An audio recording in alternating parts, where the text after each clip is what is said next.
হয় না, 7 বছর সংসার করে কোনো বাচ্চা হয়নি, তো তোর কাছে আসার পরে বাচ্চা হয় কিভাবে? এটা আপনার মা বললো?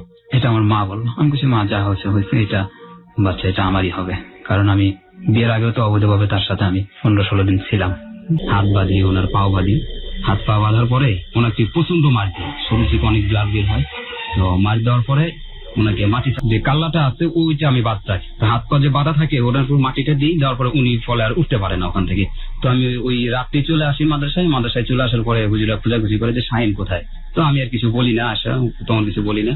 তো সারা রাত খোঁজাখুঁজি করে, তো অন্য ছেলে বলতেছে ওনাকে দেখছি মুস্তফা ভাইয়ের সাথে টয়লেটে যাইতে। মার ইচ্ছা ছিল যে আমরা 3 ভাই সবাই এলএম শিখতে হবে, আচ্ছা, অর্থাৎ কমিও লাইনে, হেফজো লাইনে। তো আমরা মাদ্রাসায় যাই, আমি আর আমার বড় ভাই, তো 2 ভাই মাদ্রাসায় লেখাপড়া করি। আপনার বাবা কি করতেন? আমার বাবা বাসায় থাকতো। কোনো কাজ করতেন না? না, কোনো কাজ করতেন না। উনি কি শারীরিকভাবে সক্ষম ছিলেন না কাজ করার জন্য? সক্ষম ছিলেন, কিন্তু উনি আর কি কাজ করতেন না, আর কি দেখাশোনা গৃহস্থ আর কি এরকম করতো, গৃহস্থগিরি করতো। আচ্ছা। আর আমার ভাই বড়টা উনি তো রাজনীতি করতো। ওকে। তো আপনি মেজো ছিলেন? না, আমি সবার ছোট ছিলেন। মেজো ভাই কি করতো? মেজো ভাই আমার সাথে, আমরা 2 ভাই লেখাপড়া করতাম, আমি আর আমার বড় ভাই। 3 ভাই ছিলেন আপনারা, কোনো বোন ছিল না? না, কোনো বোন ছিল। কোথায় বাড়ি ছিল আপনাদের? আমার বাড়ি ছিল বগুড়া শহরে চকমেহেদি গ্রামে। ওকে, বলুন। তো মাদ্রাসায় লেখাপড়া করি, তো বোর্ডিং এ থেকে লেখাপড়া করি আমি। তো 1 বছরের মতো বোর্ডিং এ থাকি। 1 বছরের মতো বোর্ডিং এ থাকার পরে আমি জাগির হয়, 1 বছর পরে জাগির হয়। জাগির শব্দটা এখানে অনেকে বুঝতে পারবেন না, আমরা একটু বলে দিই। কোন একটা বাড়িতে, হ্যাঁ, কোন একটা বাড়িতে ভাত খাওয়া হয় আর কি, ওই বাড়িতে খাওয়া দাওয়া করার পরে মাদ্রাসায় এসে লেখাপড়া করতে হয়, এবং ওই বাড়ির ছেলে মেয়েদেরকে সাধারণত পড়াতে হয়, তাই কি? না, পড়াতে না পড়ালেও চলে? না পড়াইলে চলে, মানে ওখান থেকে খাওয়া দাওয়া আসার পরে আমি মাদ্রাসায় লেখাপড়া করি। খাওয়া দাওয়া করতেন, সেখানে কি দিতেন আপনি? টাকা পয়সা দিতেন? না, টাকা পয়সা দিতাম না, ওরা সবের জন্য আর কি খাওয়া, সবের জন্য মাদ্রাসার ছেলে মেয়েদেরকে খাওয়াতো। ওকে। তো 1 বছর পরে জাগির হয়, তো জাগিরদারকে সবাই বলে কুত্তা। সবাই কুত্তা বলে মানে? আমি ঠিক বুঝলাম না। সবাই কুত্তা বলে আর কি, উনি যে দিন রাত পরিশ্রম করতো, ও রাত্রে দিনে সবসময় পরিশ্রম করতো 24 ঘন্টা। কে? আমার জাগিরদার। আচ্ছা। জাগিরদার যে চাচা আছে, ওই চাচাই পরিশ্রম করতো, তো গ্রামের মানুষ ওনাকে একটা খেপুনি দিত। ওনাকে বলতো? হ্যাঁ, ওনাকে বলতো। আচ্ছা। তো আমার মাদ্রাসার ছেলে পেলে যারা আছে ওরা বলে তুই বাড়িতে জাগির আছিস, এরকম করে আমাকে আর কি তারা বলতো যে তুই থাক। আমি বলছি হ্যাঁ, তাতে তোমাদের সমস্যা কি? তো আমি ওই জাগির বাড়িতে খাওয়া দাওয়া করি নিয়মিত ভাবে। তো একদিন আমি একটা ছোট ছেলে শাহিন নাম, তাকে বলি যে বাড়ি থেকে মুড়ি আনো, এই কথাটা আমি আবার তাকে বলি। তো বললো ওই ছেলেটা যা বলে যে চাচি আম্মা মোস্তফা ভাই বলছে যে বাড়ি থেকে মুড়ি আনতে। তো আমার চাচাই তো অনেক মন খারাপ করে, কি আমার বাড়ি খাওয়া দাওয়া লেখাপড়া করে, তো আমাকে এরকম বলতেছে। তো পরে আমি রাত্রে যাই, রাত্রে যাওয়ার পরে আমাকে ডাক দেয় যে মোস্তফা এদিকে আসো। আমি বলি জি চাচা বলেন। তুমি ওই ছেলেটার কাছে কি বলছো? তো আমি লুকানোর চেষ্টা করি যে না আমি তো কই কিছু বলি নাই, তো যে তুমি যে মুড়ির জন্য পাঠাইছো, তো মুড়ির জন্য পাঠাইলে তুমি কি বলছো, তুমি এই কথা বলছো। আমি তো চাচা আমার এটা ভুল হয়ে গেছে, সবাই বলে আমি আর এটা বলবো না, এরকম আমি চাচাকে বুঝিয়ে বললাম। চাচা কয় না তুমি কাল সকাল থেকে আমার এখানে আসতে পারবে না, আমার বাড়ি তোমার জন্য খানা বন্ধ। আমাকে এই কথা বললে আমি মাদ্রাসায় চলে আসি। চলে আসার পরে এশার নামাজের সময়, যে এশার নামাজের পরে যে তালিমটা হয়, ওই তালিমের সময় সবাই এক জায়গায় বসে তালিম শোনে। শোনার পরে কিতাব পড়ে। তো আমি ওই শাহিনকে ডাক দিই, শাহিন এদিকায়। বলে কি বলেন ভাই? আমি বলছি চাই ওদিক যাবো, আমি একটু টয়লেটে যাবো। শাহিন তো আপনাদের সঙ্গেই পড়তো? হ্যাঁ, আমাদের সঙ্গেই পড়তো। ওকে। তো ওনাকে নিয়ে যেতাম, ফাঁকা একটা মাঠে নিয়ে যেতাম। মাঠে নিয়ে যাওয়ার পরে বলতে তুই আমার জাগির ভাই কি বলছো, 1 বছর লেখাপড়া করে বোর্ডিং এত কষ্ট করে ডাল জুল খাম লেখাপড়া করতেছি, একটা ভালো জাগির হয়েছে, ভালো মন্দ খাওয়া পাইতেছি, তো তুই জাগির ভাই এই কথাটা বললি কেন? আমি না এটা বলছি, তোর এটা বলা ঠিক হয় নাই, তুমি ছোট ছিল বুঝছো না। তো আমার কাছে মাফ চাইতেছে, ভাই আমি এটা ভুল করে ফেলেছি, আমি এটা বলছি, আমি আর বলবো না। তুই বলবি না আর বলে কি করবি, আমাকে তো আর তারা রাখবে না, তারা আমাকে ভাত খাওয়াবে না, তারা না করে দিচ্ছে। তো এই কথাটা যদি হুজুর শোনে তাহলে আমাকে কি বলবে, যে এতদিন পরে একটা জাগির হলো, তুই জাগিরটা হারাইলি, যে বাড়িতে খাওয়া দাওয়া করি আমি। তো ওই ছেলেটাকে আমি ফাঁকা মাঠে নিয়ে যাই, নিয়ে যাওয়ার পরে ওনার হাত বাঁধি, ওনার পাও বাঁধি। হাত পা বাঁধার পরে ওনাকে প্রচন্ড মার দিই, শরীর থেকে অনেক ব্লাড বের হয়। তো মার দেওয়ার পরে ওনাকে মাটি যে কাল্লাটা আছে ওইটা আমি বাদ চাই, হাত পা যে বাঁধা থাকে ওনার উপর মাটিটা দিই, দেওয়ার পরে উনি ফলে আর উঠতে পারে না ওখান থেকে। তো আমি ওই রাত্রি চলে আসি মাদ্রাসায় চলে আসার পরে হুজুরা খোঁজাখুঁজি করে যে শাহিন কোথায়, তো আমি আর কিছু বলি না, আসা তখন কিছু বলি না। তো সারা রাত খোঁজাখুঁজি করে, তো অন্য ছেলে বলতেছে ওনাকে দেখছি মুস্তফা ভাইয়ের সাথে টয়লেটে যাইতে। আমি বলছি হুজুর ও তো গেছে আমার সাথে টয়লেটে যাওয়ার পর ও তো আবার ব্যাক করে চলে এসেছে, আমার সাথে যায়নি। তো আমি এরকম পর্যায়ে থাকলাম মাদ্রাসায়। তো সকালবেলা গ্রামের লোকজন গেছে মাঠে, যাওয়ার পরে ওনাকে এরকম ভাবে উদ্ধার করছে, করে এসে উনি মাদ্রাসায় আসে, এইভাবে হাত পা বাঁধা অবস্থায় নিয়ে আসে। নিয়ে আসার পরে হুজুর মুতামিম সাহেব আসে, মাদ্রাসার প্রিন্সিপাল, উনি সবাইকে ডাক দেয় যে শাহিনের এই অবস্থাটা কি করছে, সবাইকে ডাক দেয় বলে। তো সবাইকে ডাকানোর পরে আমি তো আড়াল হয়ে শাহিনের দিকে থেকে থাকি। থেকে থাকানোর পরে উনি আমার দিকে তাকায়, তো আমি একটু চোখ গরম করি। চোখ গরম করার পরে ও ভয়ে কথাটা বলে না যে আমাকে মোস্তফা ভাই এই অবস্থা করছে। ভয়ে কথাটা বলে না, না বলার কারণে তো 2 দিন পরে হুজুর জানতে পারে যে আমার জাগিরটা চলে গেছে। তো আমার ডাক দিছে হুজুর যে মুস্তফা এদিকে আয়। তো জাগিরটা কেন চলে গেল? আমি জাগির দেওয়ার খাওয়াবে না, ভালো একটা ছাত্র দিয়ে আমি ভালো না, আমি এই কথা বলতেছি। ভালো না, তুই জাগিরদের সাথে কি ব্যবহার করেছিস, তুই ভালো না, তুই তো একজন ভালো ছাত্র, তুই পড়াশোনা ভালো দিক দিয়ে আসিস, সব দিক দিয়ে মেধা তোর ভালো, এরকম তোর জাগিরটা চলে যাওয়ার কারণটা কি? আমি বলতেছি যে হুজুর এভাবে সমস্যা, আমি ওই ছেলেটাকে বলছিলাম এবার করতে, তো ও এরকম করার পরে আমাকে এই বৃত্তান্ত বলছে হুজুরকে। তো হুজুর বলে যে কথাটা আসলে বলা ঠিক হয়নি। তো হুজুর আর এই বিষয়টা নিয়ে তেমন একটা খাটানো তারা করে না। তো সবাইকে নিষিদ্ধ দেয় যে এশার নামাজের সময় কেউ কোথাও যাবা না, মাদ্রাসা থেকে কখনো দূরে যাবা না, এরকম হাত পা বাঁধার পরে এটা করে আর কি। আমি এরকম ভাবে মাদ্রাসায় লেখাপড়া করতেছি। আবার বোর্ডিং এ খাই, বোর্ডিং এর দায়িত্ব পাই আমি। দায়িত্বটা পাই হচ্ছে 3 দিন, বৃহস্পতিবার, শুক্রবার, শনিবার। ওই 3 দিন হুজুর থাকে না। আচ্ছা। তো আমার কাছে যখন দায়িত্বতে থাকে, চাবিটা আমার কাছে থাকে, বোর্ডিং এর যেটা স্টোরটা আছে ওই স্টোরের চাবিটা আমার কাছে থাকে। তো ফারুক নামের একটা ছেলে আমাকে বলতেছে যে চল বাজারে যাই। তো ওনাকে নিয়ে আমি বাজারে যাই। বাজারে যাওয়ার পরে উনি সিনেমার দিকে যায়। তো সিনেমার দিকে যাওয়ার পরে উনি 2টা টিকিট কাটে। হ্যাঁ, সিনেমার টিকিট। সিনেমার টিকিটটা কাটলে তখন আমার সিনেমা আমি দেখি না, বা টিভি ডিভিডি এগুলো কিছুই দেখি না, শুধু মাদ্রাসায় 24 ঘন্টা লেখাপড়া করতাম, এগুলো দেখার অভ্যাস নেই। তো উনি নিয়মিত ভাবে প্রত্যেক সপ্তাহে নতুন যে ছবিগুলো আসে মানে ওই ছবিগুলো দেখতো। তারপরে ছেলেটা আমাকে বাজারে নিয়ে যায়। বাজারে নিয়ে যাওয়ার পরে উনি 2টা টিকিট কাটে। টিকিট কাটার পরে আমাকে বলতেছে একটা তুই লো, একটা আমি নিই।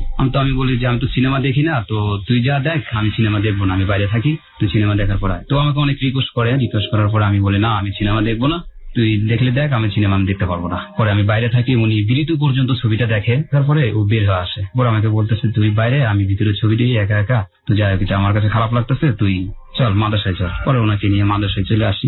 তো মাদ্রাসায় চলে আসার পরে তো ওর যে জায়গাটা বেডটা ছিল বিছানা, আর আমার বাম সাইডে ও 2 দিনের পরে উনি শুতো। আচ্ছা, ফ্লোরিং করতেন? নিচে শুতাম। নিচে শোয়ার পরে তো ওই 2টা ছেলেকে সরানোর জন্য হুজুরের কাছে অভিযোগ করে যে হুজুর আমি তো মোস্তফার ওনার কাছ থেকে আমি পড়াশোনা দেখে নিব, তো ওনার কাছে আমি পড়াশোনা শিখবো আর কি। ওর কোনো কিছু ভুল হলে ওকে দিয়ে ও আমার কাছে শোনাবে, আমি ওর কাছে শোনাবো, হেফজুল লাইনের পড়া আর কি। আপনি হাফেজি পড়ার জন্য ওখানে গিয়েছিলেন নাকি?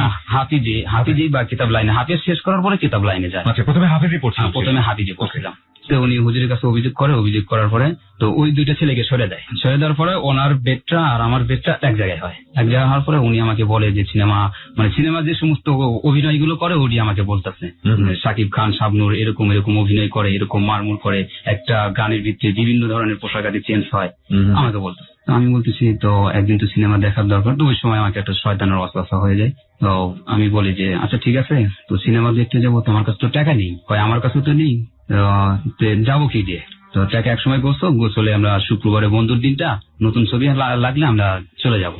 ওকে আমি এই কথাটা বলি। আচ্ছা। বলার পরে বলে তোর কাছে টাকা নাই, তুই তো বোর্ডিং এর দায়িত্বে আছিস। আমি কই বোর্ডিং এর দায়িত্বে আছি মানে? ওই বোর্ডিং এর চাবি তো তোর হাতে, তো বোর্ডিং এর যে চাইল্ডটা আছে, চাইল্ডটা চুরি করে আমরা ছবি দেখবো, চুরি করে বিক্রি করে ছবি দেখবো। এই পরামর্শ দেয় আপনাকে? এই পরামর্শ ওই ফারুক আমাকে দেয়।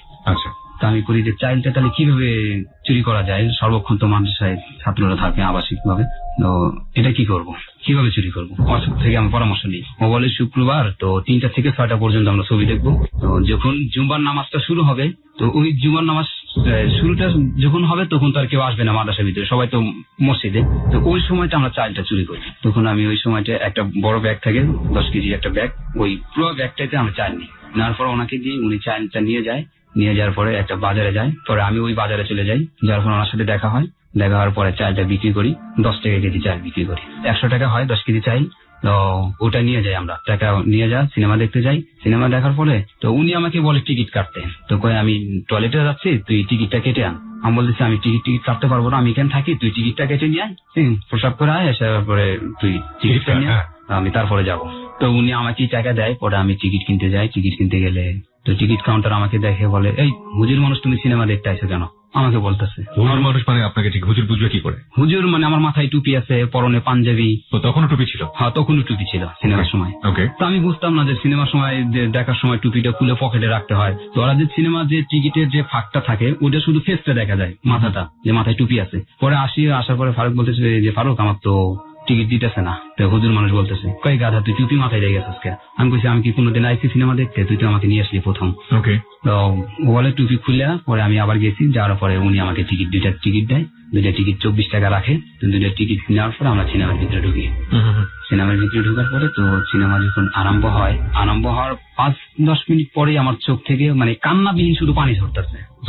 কান্না হচ্ছে আর কি? হ্যাঁ, কান্না হচ্ছে না, কান্না ছাড়াই চোখ দিয়ে শুধু পানি আসছে। মানে চোখ থেকে আপনার অটোমেটিক্যালি পানি পড়ছে? অটোমেটিকলি পানি পড়ছে। আচ্ছা আচ্ছা, বুঝতে পেরেছি। অটোমেটিক যেহেতু পানি পড়তেছে, আমি তো চিন্তা করতেছি আমি কোনোদিন সিনেমা দেখি নাই, কোনো অভ্যাস নেই, হয়তো এই কারণে আমার চোখ থেকে পানি আসতেছে, নাকি আমি ভালো ছাত্র ছিলাম, সবসময় আল্লাহর কোরআন পড়তাম, হেফজুল আইনে পড়তাম, আর স্বপ্ন আমি লেখাপড়া করতাম, এরকম ধরনের স্বপ্ন দেখতাম আমি। তো হয়তো আমার এটাই আমার হয়তো পাপ হচ্ছে, তো এই কারণে আমার চোখ থেকে পানি আসছে। আমি এটাই আর কি, আপনার ভেতরে এই ধরনের বোধ কাজ? হ্যাঁ, ভেতরে এরকম বোধ কাজ করছে। তো আমি ওই সময়টা তো আমি বলে, ফারুক আমার চোখ থেকে তো অনেক পানি ধরতেছে, তো আমি সিনেমা দেখবো না, আমি বের হয়ে চলে আসলাম। তো সিনেমা থেকে বের হয়ে চলে আসলাম, 10-15 মিনিট পরে চলে আসলাম। আসার পরে তো উনি সিনেমা পুরোটাই দেখে। ওই অবস্থায় মাদ্রাসায় চলে আসি। মাদ্রাসায় চলে আসার পরে মোতামিম সাহেব আমাকে দেখে, যিনি মাদ্রাসার প্রিন্সিপাল, তিনি আমাকে দেখে ডাকতে বলে, মোস্তফা এদিকে আয়। তুই কাঁদুস কেন? আমি কই, হুজুর আমি তো কাঁদতেছি না, আমি এরকম ফারুক আমাকে সিনেমা দেখতে নিয়ে গেছে। ওই ফারুক তোকে সিনেমা দেখতে নিয়ে গেছে, তোরা তো নামাজ পড়িস নাই? আমি বলছি না, নামাজ পড়ি নাই, আমরা নামাজ পড়ি নাই। তো নামাজের সময়টা আমরা এরকম সিনেমা দেখতে যাই। পরে উনি বিকেলে আসে, ফারুক আসার পর ওনাকে ডাক দেওয়ার পরে বলে যে তুই মুস্তফারে কোথায় নিয়ে গেছিলি? তো উনি স্বীকার হয় না, যে না আমি কই, আমি তো মুস্তফারে কোথাও নিয়ে যাইনি। পরে আমাকে ডাক দেয় হুজুর, যে মুস্তফা এদিকে আয়। ফারুক কি বলছে, যে ও তো মিথ্যা কথা বলতেছে, ও নিয়ে আমাকে নিয়ে গেছিল, নিয়ে যা উনি আমাকে সিনেমা দেখাইছে। তো বোর্ডিং থেকে যে চাইলটা নিচ্ছে এটা আবার হুজুর জানে না। তো একটা ড্রামের ভিতরে তো অনেক চাইল, 100 কেজির মতো চাইল, তো ওখান থেকে 10 কেজি নিলে তার বুঝতে পারবে না।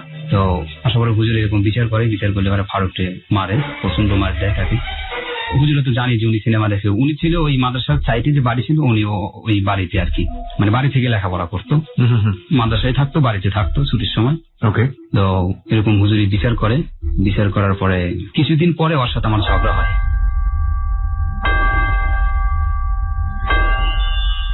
ওকে প্রিয় শ্রোতা, আমরা এই জায়গাটা একটা বিরতির ঘন্টা শুনতে পেয়েছি। আমরা ছোট্ট একটা বিরতি নেব, মাত্র 3 মিনিটের বিজ্ঞাপন বিরতি।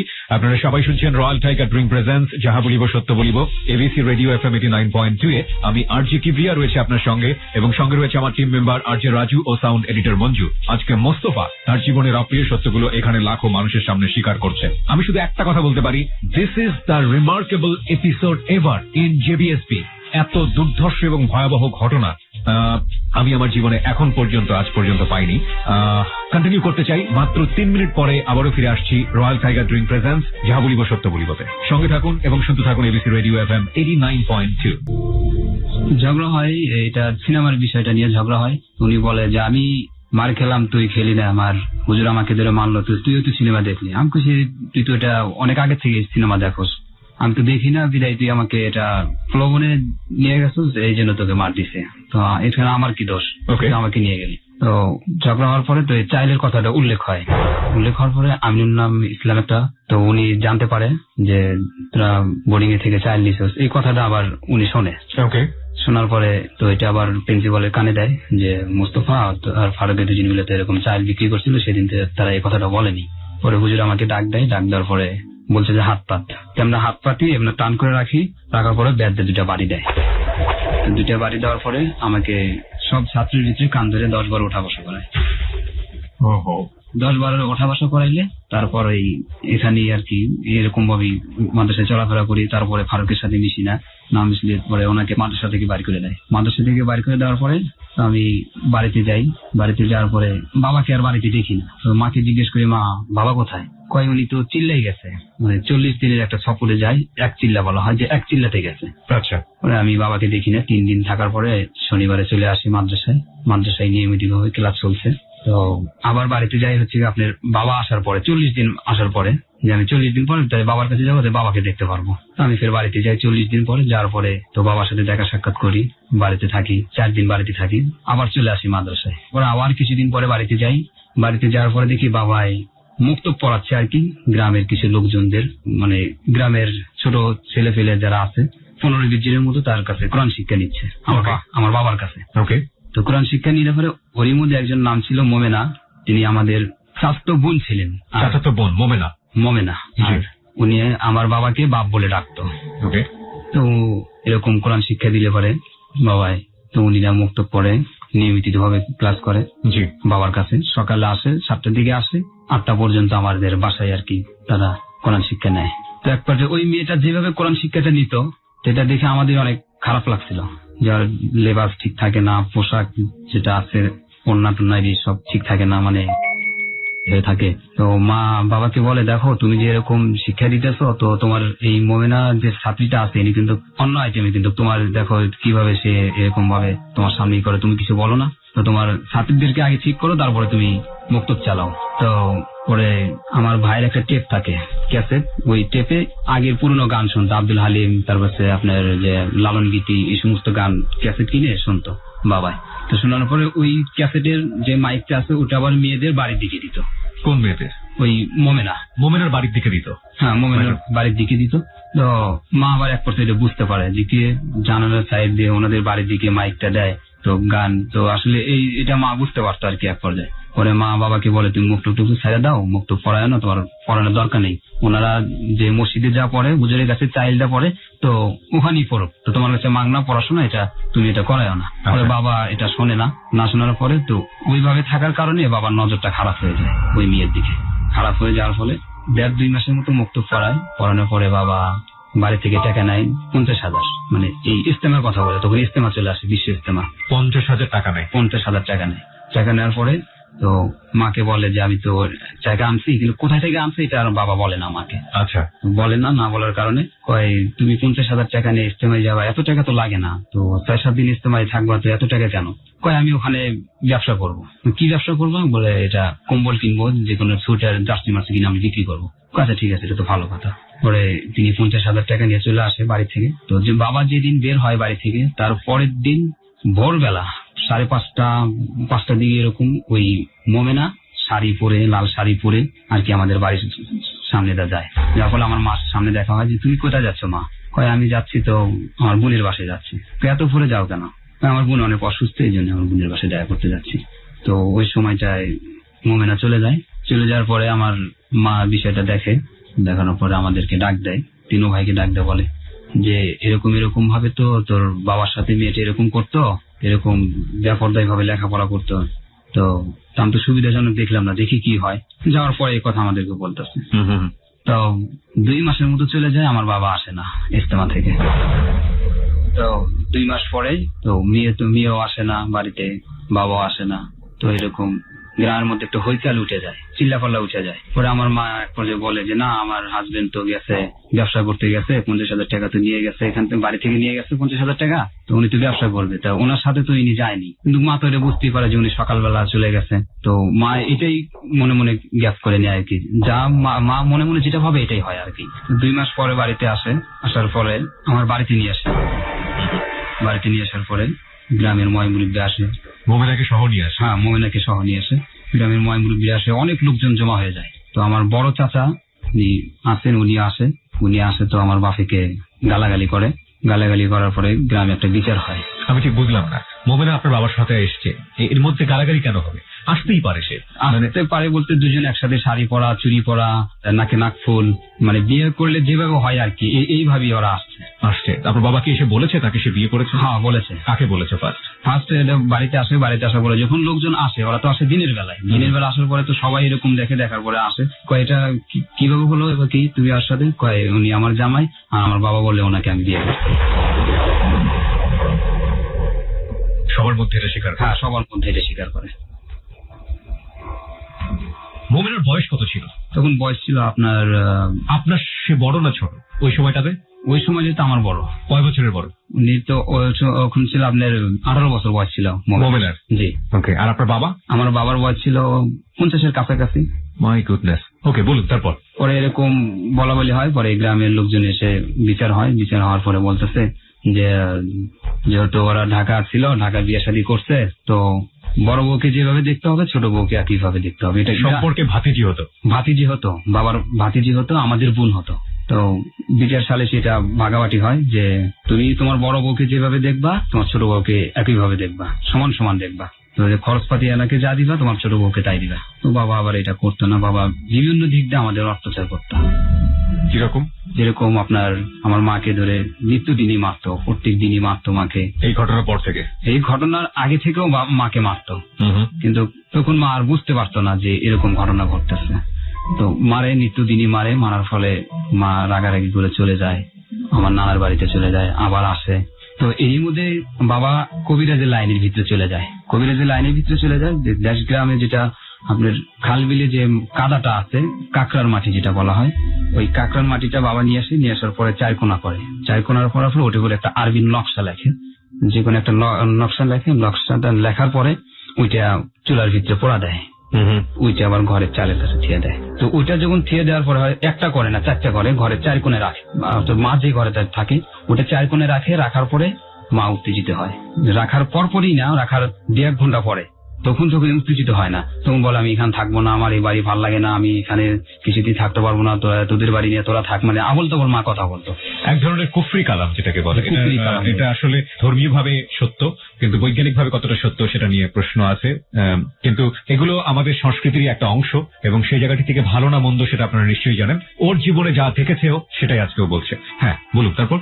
তো মা উত্তেজিত হওয়ার পরে নানার বাড়ি চলে যায়। তো ওখানে 2-3 দিন থাকার পরে, ওখানে মানে যে জায়গায় যায় 2-3 দিন থাকার পরে মা ওখানে আর থাকতে পারে না, মানে আবার আমাদের বাড়িতে চলে আসার পর আবার উত্তেজিত হয়। তো আমি এক পর্যায়ে ওই মাটিটা দেখতে পাই, দেখার পরে তো মাদ্রাসায় লেখাপড়া করি, আরবি লেখা, ওটা আমি বুঝতে পারি আর কি যে এটা এই নকশা। পরে আমি ওটা নিয়ে যাই হুজুরকে দেখাই, যে হুজুর এই যে আরবি যে লেখাটা, এটা কি আমি বুঝলাম না, এটা আমাদের ঘরে 4 কোণে রাখা হয়, আমার বাবাই রাখে আর কি।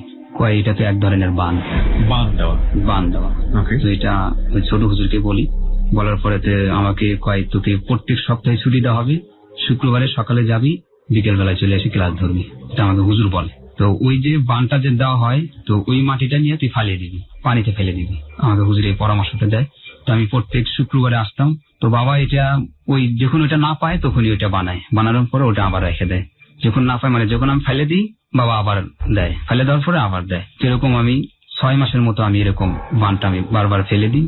মা ওই যখন ফেলে দেওয়ার পরে মা আবার ঠিক থাকে, উত্তেজিত হয় না, মা ওই বাসায় থাকে, কোথাও যায় না। তো আমি দেখি, তো একদিন আবার মাদ্রাসা থেকে ছুটি নিয়ে বাসায় গেছি। বাড়ি যাওয়ার পরে যেই আপনার যে সৎমা হলো, তার সাথে আপনার সৎমা হওয়ার আগের সম্পর্ক কেমন ছিল? সম্পর্কটা ছিল ওই মুক্তব যেটা পড়তো আর কি, ওইটাই সম্পর্ক। এর আগ পর্যন্ত আপনারা একই সাথে খেলাধুলা করা, দেখা সাক্ষাৎ হওয়া, না ওই ধরনের কোনো সম্পর্ক ছিল না? ওই ধরনের সম্পর্ক বলতে ছিল আমার ছিল এমনি যে পাড়ার প্রতিবেশী হিসাবে আর কি। আমার খুব বেশি সখ্যতা ছিল না? বেশি সম্পর্ক ছিল না। আপনি দেখা সাক্ষাৎ হলে বোন ভাই এরকম। কি বলতেন? আপনি বলতেন তখন তাকে? হ্যাঁ আমি আফা বলতেন। হ্যাঁ আফা বলতাম, আফা কেমন আছেন, এরকম ধরনের কথা বলতাম। তো সৎমা হওয়ার পর কি তাকে মা ডাকলেন? না আমি মা ডাকিনি। মা হওয়ার পরও আমি তাকে মা ডাকি। আপনার বড় 2 ভাই এটাকে কিভাবে নিয়েছিল? আমার বড় 2 ভাই এটাকে নিয়েছিল, মানে এটা সবাই আমার ফ্যামিলি সবাই ঘৃণা করতো। যেমন কি হয়েছে যে তাদেরকে আপনারা আলাদা করে দিয়েছেন, আপনার বাবা এবং আলাদা করে দিয়েছিলেন? জি, আলাদা বলতে আমরা আলাদাভাবে খাই, আর সৎমা আর বাবা ওটা আলাদাভাবে খায়। ওকে। তো আমাদেরকে যে খরচটা দিত সৎমাকে একই খরচটা দিত। আমার মাকে বিভিন্ন ধরনের অত্যাচার করে, তারপরে আমার মাকে এসে মারে, মানে এমন মারে পুরো শরীরটা যেন একদম রক্ত হয়ে যায়, মানে জায়গায় জায়গায় মাংস এরকম, মানে যেমন ভাবে মারতেছে মানে মাংস উঠতেছে শরীর থেকে, এরকম ধরনের মারা। So sad. তো আমার চোখের সামনেই মারার পরে মাকে আমি হাসপাতাল নিয়ে যাওয়ার পরে তো মা কয় তোরা তো থাকোস মাদ্রাসায়, বড় ছেলেটা তো বাসায় থাকে না, উনি তো সবসময় বাইরেই থাকে, তো আমি বাড়িতে থাকবো না। তো বাবা আমাকে এরকম ভাবে মারে, আমি তোর নানার বাড়িতে থাকবো, আমার মা বলে। পরে মা নানার বাড়িতে যায়, 6-7 মাস থাকে, মা আসে না, রাগ করে। তো আমি মাদ্রাসা থেকে চলে আসি আমার বাড়িতে। চলে আসার পরে সারাটা দিন যায়, আমি কিছু খাই না খাওয়ার পরে আমি যে রুমটায় আসি, আমার ওই রুম থেকে দেখা যাচ্ছে বাবার যেখানে ভাত খাই, ডাইনিং রুমটা, ওখানে টেবিল আছে, বাবা ওখানে সৎমাকে নিয়ে ভাত খাচ্ছে। তো আমি এরকম উপর হয়ে শুয়ে থেকে বাবার দিকে তাকাচ্ছি, আর চোখ থেকে পানি ঝরতেছে, কিন্তু বাবা সৎমাকে নিয়ে ভাত খাচ্ছে আর আমার দিকে তাকিয়ে আছে, কিন্তু আমার চোখ থেকে যে পানি ঝরছে, বাবা বলতেছে না যে বাবা তুই কয়টা ভাত খা। তো রাত্রে এটা হয়। তো আমি সকালবেলা উঠে মাদ্রাসায় চলে যাই। মাদ্রাসা চলে যাওয়ার পরে তো মাদ্রাসায় কিছুদিন থাকার পর আবার আমার নানার বাড়িতে মাকে দেখতে যাই। মা সুস্থ থাকে। তো মা 6-7 মাস তো ওখানে থাকার পরে আবার চলে আসে আমার বাবার বাড়িতে, আমাদের বাড়িতে আসে। আসার ফলে আমি তো মাকে এরকম নির্যাতন করেই যাচ্ছে। এটা আপনার নির্যাতন করতেছে 7 থেকে শুরু করে এই 10 পর্যন্ত মাকে এরকম ভাবে একই পর্যায়ে ভাবে খালি অত্যাচার করে যাচ্ছে। এটা আমি কোনোভাবেই সহ্য করতে পারতেছি না, কোনোভাবেই সহ্য করতে পারতেছি না। তো আমার যে ভাইটা আছে, বড় ভাই, জি, তো উনি এক প্রকার নেশা করতো। নেশা বলতে আপনার গাঁজা খেত, কন্টিনিউ গাঁজা খেত, তারপরে আপনার মদ খেত। ওকে। তো এটা হচ্ছে ক্লাব আছে, ওই ক্লাবে তিনি এমপির সাথে থাকতো। ওখান থেকে সে খেত যে কোনো ভাবে হোক না কেন? ওখান থেকে খাতো, কিন্তু আমাদের ফ্যামিলির কারো চোখে পড়তো না যে সে নেশা করে। তো একদিন রাতে 4টার দিকে মা তাহাজ্জুদ নামাজ পড়ে, গভীর রাতে যেটা নামাজটা পড়া হয় 3টা-4টার দিকে। তো ওই সময় মা নামাজ পড়তো। তো আমি মাদ্রাসা থেকে তো আইসি, মার কাছে শুয়ে আছে, মা উঠে নামাজ পড়ছে, আমি ঘুমাই, মানে শুয়ে আছে আর কি। সে থাকার পরে ভাই আমার আসে, আসার পরে নেশা করে আসে, এসে মাকে ডাক দেয়। তো মা নামাজ ছেড়ে তার দরজাটা খুলছে না, দরজাটা খুলতেছে না। তো ভাই দেরে থাকে, অনেকক্ষণ দেরে থাকার পরে মা নামাজ শেষ করার পরে দরজাটা খুলে দেয়। খুলে দেওয়ার পরে আমার ভাই আমার মাকে খারাপ ভাষা একটা বকা দেয়, নেশাগ্রস্ত অবস্থায়, যে দরজাটা খুলতে এত দেরি হলো কেন। ছি ছি ছি ছি ছি ছি। হ্যাঁ, তারপরে আমার মাকে মারে। আপনার ভাই আপনার মাকে মারে? হ্যাঁ, মাকে মারে। মারার পরে আমি মাকে জড়ায় ধরি নিয়ে যাই, বিছানায় শোয়াই। মা তুমি শুয়ে থাকো, তুমি তো জানো মা যে উনি আমাদের সামনে যদি নেশা করে না, ও নেশা অবস্থায় আসলে আমরা বুঝতে পারি যে উনি বিছানায় শোয়াই দিলাম। শোয়াই দেওয়ার পরে সকালবেলা উঠে মাকে বলে, মা তোমার ছেলে তো এরকম, তুমি তো জানো নেশা করে এসে তোমাকে এরকম মারছে। তো কয়, আমি তো নামাজে ছিলাম বাবা, আমি যদি নামাজের একটু আগে থাকতাম তাহলে আমি দরজাটা খুলে দিতাম। নামাজ অবস্থায় তো নামাজ ছেড়ে থাকে, দরজাটা আমি খুলে দিইনি, আমি নামাজেই ছিলাম। দরজা খুলতে একটু দেরি হয়েছে এই কারণে, নামাজের সময়টা যে মা ছিল। জি জি। পরে এই বিষয়টা আমার কাছে অনেক খারাপ লাগে যে আমার ভাই নেশা করে এসে আমার মাকে মারছে, এটা আবার কেমন কথা। তো আমি বিষয়টা অনেক খারাপ লাগে আমার কাছে। পরে আমি ইয়াতে চলে যাই, ওদের যে ক্লাবটা ছিল ক্লাবের কাছে। তো ওখান থেকে কিছু দূর হবে আপনার ক্লাব, যেহেতু আমার ভাই রাজনীতি করতো। জি। আমি যে আমার ভাইকে ফোন দিই যে ভাইয়া আমাকে ওখানে ধরছে, তো তুমি আসো আমার কাছে। আমার ভাইকে বলি, কই কেন ধরছে? আমি বলতে পারি না কেন ধরছে, আমার কাছে কি জানি পাইছে তারা। আমি যে ভাইয়ের কাছে এটা বলি, তো ওনাদেরকে বলি যে আমার ভাইকে আমি মারবো, লাফানরে বলি। তোরা বলে তোর ভাইকে তুই মারবি, তোর ভাইকে চিনিস, তোর ভাইকে মারবি? কিন্তু আমার ভাই আমি চিনবো না, আমার ভাই কি জিনিস, আমার মাকে এরকম ভাবে আমার ভাই মেরেছে, আমার মারবো, এটাই আমার বড় উদ্দেশ্য। তো ভাই আসে, ওখানে 2টা মোটরসাইকেল নিয়ে আসে, 4জন লোক আসে ভাইয়ের সাথে। তো আসলে পরে তো ওরা 2জন আমার 2টা হাত ধরে, মানে যাদেরকে আমি আগে ঠিক করে রেখেছি। তোরা 2জন হাতটা ধরে, তো একজন পিছনে থাকে, যেই পিছনে থাকে তার হাতে একটা রড থাকে। তো আমি বলছি যে আমার ভাইয়ের যে কোন ভাই আসবে, তোরা আমাকে ভাইয়ের দিকে এগিয়ে নিয়ে যাবি, তো ওই পাশাপাশি গেলেই পিছনে যে আছে ওই হাত, ও আমাকে রডটা দিবে, আমি পিছনে হাত দেবো। একজন হাত ফেললে আমি পিছনে হাতটা দিলে আমাকে রডটা দিবে। আমি ওই অবস্থায় ভাই চলে আসে, আমিও ভাইয়ের দিকে চলে যাই। জানার পরে ভাই আমাদের সাথে কথা বলে, যাই আমার ভাইকে কেন ধরেছি শান্তেন, উনি মাদ্রাসায় লেখাপড়া করে, ওদের কি হয়েছে না হয়েছে সেই কথাটা ও কথায় ওদের সাথে তর্ক করতেছে। আমি পিছনে দেওয়ার পরে ওই রডটা নিয়ে ভাইয়ের এই মাথার ভিতরে একটা বাড়ি দিই, আর এই চলটাতে বাড়ি দিই। চলটাতে বাড়ি দেওয়ার পরে চলটা আপনি নিজে দেন বাড়িটা আমি নিজে দিই। এই বাড়িটা দেওয়ার পরে কি হলো, ওই সিচুয়েশনটা কি হলো ওখানে ওই বাড়িটা দেওয়ার পরে উনি পড়ে যায়, নিচে পড়ে যাওয়ার পরে তো ওর সামনে যে 3টা লোক ছিল, তো 2জন মোটরসাইকেল নিয়ে গেছে, আর একজন বলতো তুই কাজটা ভালো করস নাই, ভাইয়ের পিছনে যে ছিল আর কি, যে তুই কাজটা তুই ভালো করস নাই। আমার ভাইয়ের আমি যা করছি এটা আমার ব্যক্তিগত ব্যাপার, তোমাদের এটা না করার কোনো প্রয়োজন নেই। পরে ওখান থেকে সবাই সব দিকে চলে যায়। পরে আমার ভাইকে নিয়ে ওখান থেকে আমি জিয়া মেডিকেলে যাই, বগুড়া। নিজে চলে যান? হ্যাঁ, নিজে ওনাকে নিয়ে চলে যাই, রিক্সায় করে নিয়ে চলে যাই। চিকিৎসা হয় ওখানে, 7 দিন থাকে, এই ফাটলটা নিয়ে 7 দিন থাকে। থাকার পরে ডাক্তার রিপোর্টে জানায় যে চলটা এটা কোনোদিন ভালো হবে না, এটা ওর মৃত্যুর আগ পর্যন্ত এইটা ফাটাই থাকবে, আর এই চলটা দিয়ে ওর কিছু খাইতে পারবো না, শক্ত কিছু। বাম চলটা? হ্যাঁ, বাম চলটা খাইতে পারবে না। ছবিটা আমার কাছে আছে, এই যে এইটা। ওকে, প্রিয় শ্রোতা, এই ছবিটা আমরা আমাদের ফেসবুকে দিয়ে দিচ্ছি। এটা হচ্ছে আপনার ডান পাশেটা হলো আপনার আসল ভাই? হ্যাঁ, আসল ভাই দুটোটাই একটা। এটা হচ্ছে আপনার 10-এর সময়, আর এটা হচ্ছে 6-7-এর সময় ছবিটা। মানে আপনি পিটানোর পরেই অবস্থা হয়েছে? হ্যাঁ, পিছনেও পরে ওই অবস্থাটা হচ্ছে, এটা হাসপাতাল থেকে তোলানো। ওর আসল চেহারা এবং পেটানোর পরের চেহারা পাশাপাশি আছে। আমরা এই ছবিটা ফেসবুকে দিয়ে দিচ্ছি, আপনারা দেখলে বুঝতে পারবেন যে কতটা দুর্ধর্ষ হতে পারে। আমরা সবসময় একটা কথা বলে থাকি যে এইসব অপরাধের পেছনে একটা ব্যাকগ্রাউন্ড থাকে। নিজের মাকে এভাবে পিটিয়েছে, নিজের মাকে এভাবে অশ্লীল গালাগালি করেছে, সেই ঘটনা না ঘটলে হয়তো এই ঘটনা ঘটতো না। কিন্তু তারপরও আমরা বলতে চাই এই ধরনের কাজ করা জঘন্যতম অপরাধ, ঘৃণিত অপরাধ। হ্যাঁ বলুন তারপর। তারপরে আমার ভাই 7 দিন পরে আসে, তো আমাকে বলে যে তুই আমাকে যে মানলি, কাজটা ঠিক করলি, যে তুমি নেশা করে আইছো, নেশা করে আসার পরে দরজাটা খুলতে দেরি হয়েছে, তুমি বাইরে বসে থাকতে পারতা, তো তুমি আমার মাকে মারলা কেন? এই ছবিটা যেটা দেখতে পাচ্ছ কি সেন্সলেস অবস্থায় তখন? মানে এটা ও অজ্ঞান অবস্থায় ছিল। অজ্ঞান অবস্থায় ছিল? হ্যাঁ, অজ্ঞান অবস্থায় ছিল। হ্যাঁ, বলুন। তারপরে এই আমি কথা বলি যে আমার মাকে এরকম গালি দিলা কেন? তো আমার মা, এটা তো তোমারও মা, তো এই হিসেবে গালিটা দেওয়া তোমার ঠিক হয়নি। তো ওই দিন থেকে ভাই আমাকে আর কি ভয় পায়। ওই দিন থেকে যে ভয় পায়, যে বাড়িটা দেওয়ার পরে যে ওই লোকজনের সাথে আমি থেকে থাকি, যে মারছি, এই জিনিসটা আসলে ভাই ভয় পায় যে আসলে কি। তো এখানে কিছু একটা গ্যাপ গেছে। তো বলেন। আমার যে ওই 2 মাসের মধ্যে যে বাবাকে যে আমরা পাই না, বা ওই মোমেনাকে যে পাই না, আমার সৎ মাকে যে পাই না, তো ওই সময়টা আমার মেজো ভাই মেয়ের ভাইকে বলে যে তোর বোন নাকি আমার বাবার সাথে গেছে।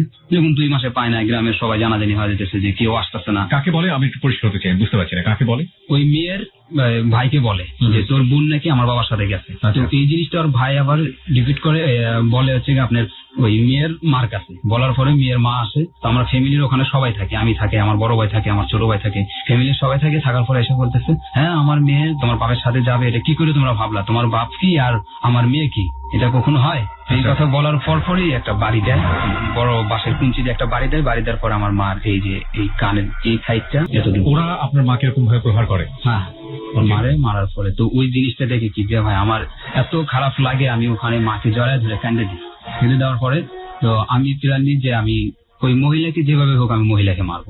আমার মাকে কেউ কিছু বললে, বা মার প্রতি কেউ গালিগালাজ করলে, বা মার প্রতি কেউ যদি কোনো একটা অশ্লীল আচরণ করে, এটা আমি কখনো সহ্য করতে পারছিলাম না। আমার মাকে আমি সবচেয়ে বেশি ভালোবাসতাম। তো পরে আমার মা তো এরকম আমি হাসপাতালে নিয়ে যাই। তো এই কানের যে মাংসটা ঝুলে যায়, এটা কেটে ফেলে দেয়, এটা লাগে না। তারপরে আমি হাসপাতাল থেকে চলে আসি। ঠিক 7 দিন পরে আমি ওই ভাইয়ের পিস্তল থাকে নিজস্ব, মানে এটা লাইসেন্স করা পিস্তল থাকে। এটা আপনার ভাই? হ্যাঁ, আমার ভাইয়ের, যিনি এমপির সাথে থাকতো, মানে রাজনীতি করতো। ওই এমপির বডিগার্ড হিসেবে আর কি, এমপির গাড়িতেও আর কি, এমপির গাড়িও চালাতো। তো ওনার কাছে পিস্তল ছিল। তো উনি পিস্তল নিয়ে সর্বক্ষণ আসা যাওয়া বাড়িতে, বা ওই এমপির বাড়িতে সবসময় আসা যাওয়া করতো আর কি। আচ্ছা।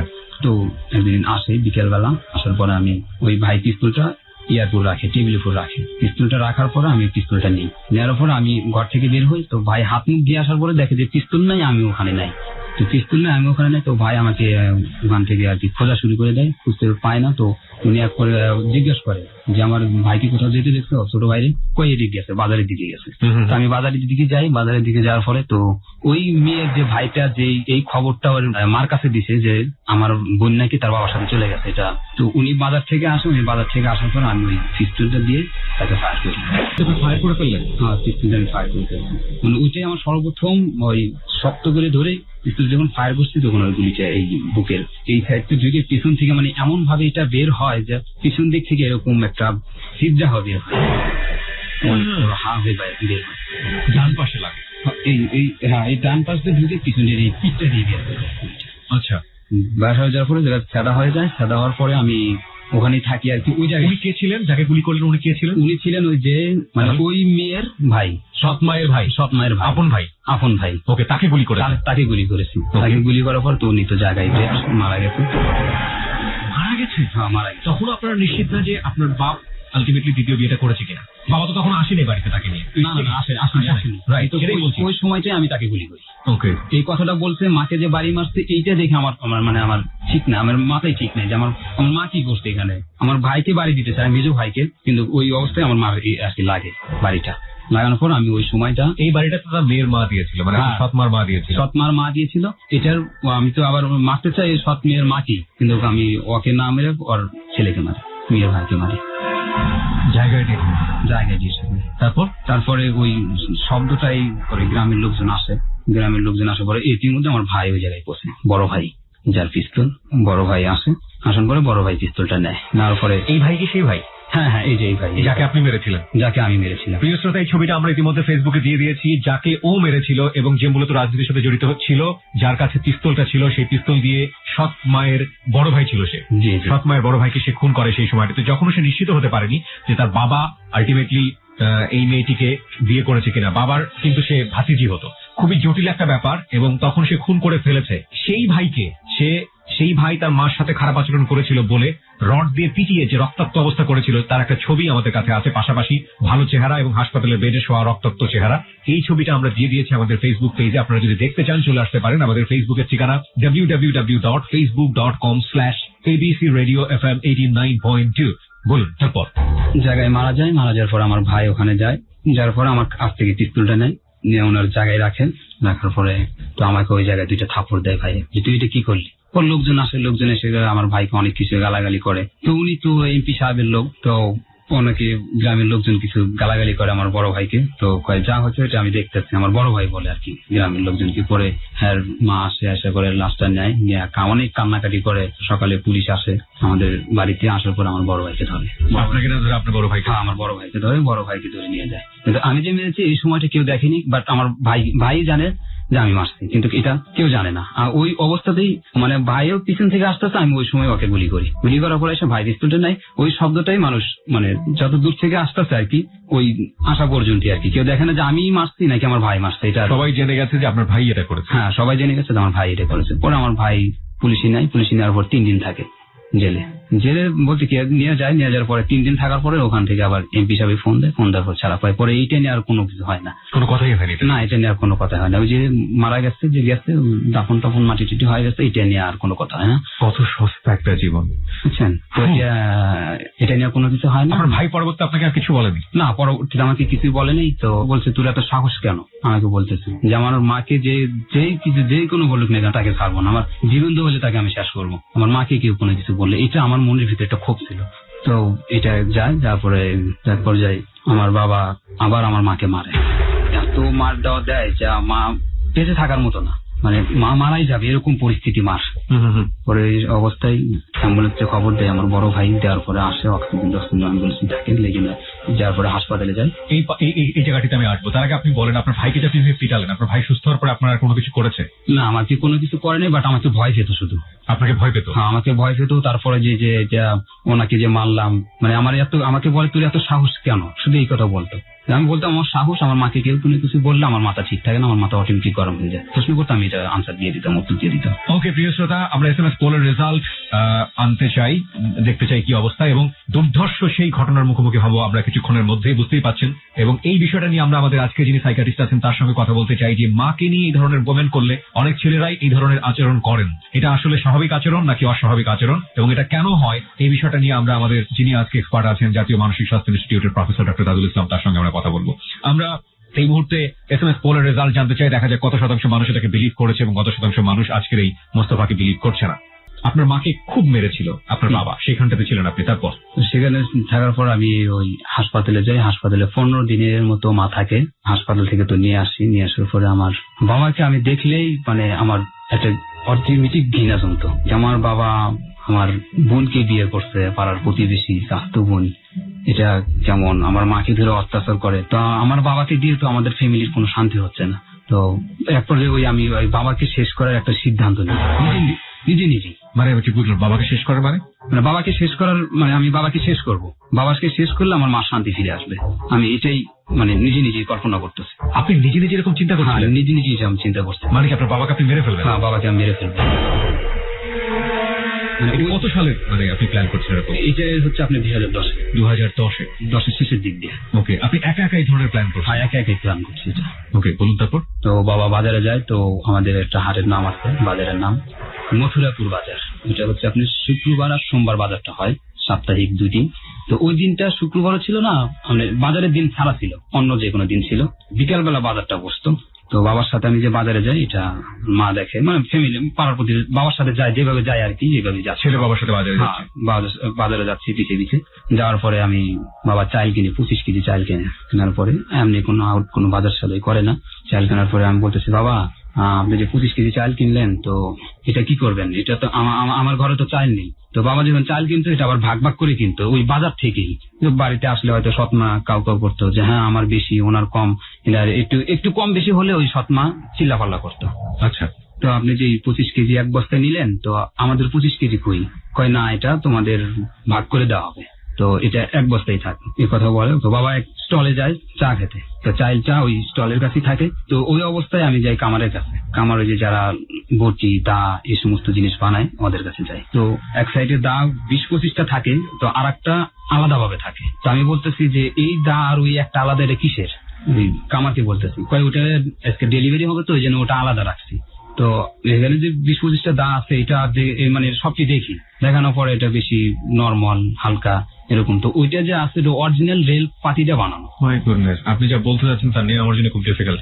আপনি তো সবগুলো প্ল্যান করে করছেন, রাইট? হ্যাঁ, এবং আমি বুঝতে পারছি যে আপনি কি করতে যাচ্ছেন। হ্যাঁ, এটা আপনার মাথার মধ্যেই ছিল যে আপনি দা কিনবেন বা এরকম দা দিয়ে কিছু একটা করবেন? হ্যাঁ, জি জি জি। My goodness.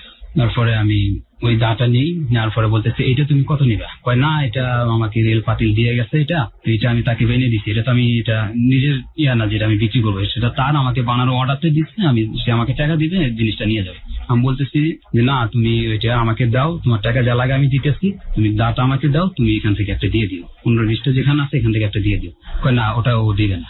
ওরা আমি ওটা ওর কাছ থেকে জোর করিনি, যেটা আমার লাগবে আমার কাছ থেকে জোর করিনি। নেওয়ার পরে উনি আমার কাছ থেকে 400 টাকা চাই, 200 টাকা দামের দাম 400 টাকা চাই। তো আমি 400 টাকায় দিই ওই অবস্থাতে। তো ওই দাটা ছিল 1 ফিটের মতো, এত বড় 1 ফিটের মতো ছিল ওই দাটা। আমার তো আর মাদ্রাসার লেবাসটা ছিল আমার শরীরে, টুপি ছিল, পাঞ্জাবি ছিল, পয়জামা ছিল, এই পয়জামার পকেটটা ছিল বড়। তো এতটুকু যে দাটা এটা আবার ওই পকেটের মধ্যে আটানোর পরে আমি যে 25 কেজি চালটা নিয়েছি, তো এমনি করলে এই পাঞ্জাবি খোটটা উপরে ওঠে। তো দেখার পরে যে হাঁটলে ওই উড়াতের সাথে এটা বড়, মোটা সোটা ছিলাম মাদ্রাসায়, তো এখানে দাটা ছিল থাকার পরে আমি যে এমনি 25 কেজি চালটা মাথায় এমনি ধরি, তো ওই জিনিসটা আমার উড়াতের সাথে রানের সাথে বাড়ি খায়। ওকে। তো আমি থাকি সামনে, বাবা থাকে কিচেনে। তো আমি বলতে আমি যদি সামনে থাকি তো বাবা তো অবশ্যই আমার দিকে নজর যাবে, যে কোনো কুমির হোক যে দেখে ফেলে তো আমার এটা আমি এর মধ্যে থাকতেছি আর কি, ওকে, ভয়ের মধ্যে থাকতেছি যে বাবা এটা দেখলে তো আমার অবস্থা খারাপ হয়ে যাবে। শ্মশান ঘাটটা মানে আমাদের ওই বাজার থেকে একটা মেন রোড আছে, এই রোড দিয়ে ঘুরে যদি যায় আমার বাড়িতে, তো ওই সময়টাতে আপনার অনেক সময় লাগবে, আধা ঘন্টার মতো লাগবে অটোতে যেতে। আর এই শ্মশান ঘাট দিয়ে যেটা মাঠ দিয়ে আসতে গেলে আপনার 3 কিলোমিটার মতো পথ হবে, এটাও হেঁটে আসতে আধা ঘন্টা সময় লাগবে, কিন্তু ওটা গাড়িতে আর হেঁটে আসতে হবে। তো ওই আমরা শ্মশানের ঘাট দিয়ে চলা যায়, আমরা হেঁটে আসতেছিলাম আমি আর আমার বাবা। তো আমার মাথায় 25 কেজি চাইল থাকে, আমার বাবাকে মারতে হলে তো আমার পিছনে যেতে হবে, বাবার সামনে থেকে তো কোনো মারা যাবে না, তিনি উঁচা লম্বা ছিলেন, মোটা সোটা ছিলেন, তো ওনাকে আমি সামনে থেকে কিভাবে মারি? তো এটা নিজে নিজে আমি এটা মনে মনে সেন্ড করি। তারপর আমি ইচ্ছাকৃত ভাবে যে জমির আলটা, এটা কিন্তু একজনে গেলে আরেকজন ওভারটেক করে তাকে যাওয়া যায় না, চিকনা আলটা থাকে নরমাল, তো ওই আলটা দিয়ে আমি ইচ্ছাকৃত ভাবে ওই ফসলের ভিতরে পাড়া দিই। পাড়া দেওয়ার নরম যেটা বীজ বনে ওই সময়টা কাদাটা নরম থাকে, তোমার জুতাটা পাটা দেবে যায় কাদার ভিতরে, জুতাটা আটকে যায়।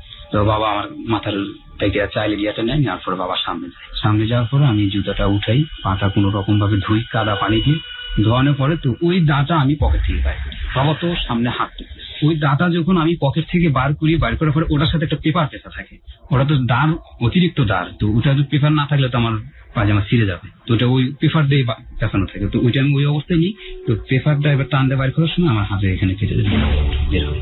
তখন বাবার পিছন দিকে কোনো খেয়াল করে না, বাবার তো মাথায় আসে। তো ওই শ্মশানের যে ঘাটটা আছে, একটা পথ বলতে আর কি কোনো পথ, বড় ধরনের কোনো পথ না, বাট খেতে যায়। পরে আমি ওই শ্মশান ঘাটটাকে আমি তো প্ল্যান যে শ্মশান ঘাটটার কাছে বাবা গেলে, তো ওরই 10-15 মিটার পরেই আমি বাবাকে শেষ করে একটা প্ল্যান দিই। ওই শ্মশান ঘাটের ওই জায়গাটা আসে, আমি তো দাঁড়টা বাড়ি করে আসি, এবং ইতিমধ্যে আর কি শ্মশান ঘাটের কাছাকাছি এসে যায়। আসে যাওয়ার পরে দাঁড়টা বাড়ি করে পর দুটো এই ডান সাইড গুলা পর দুটো এমন ভাবে চোখটা দিই, দুটো দেওয়ার পরে এই সাইডে দুটো দিই, দেওয়ার পরে বাবা চাইলে বস্তাটা উপর থেকে পড়ে যাওয়ার পরে বাবা ওই জায়গায় আমি পড়ে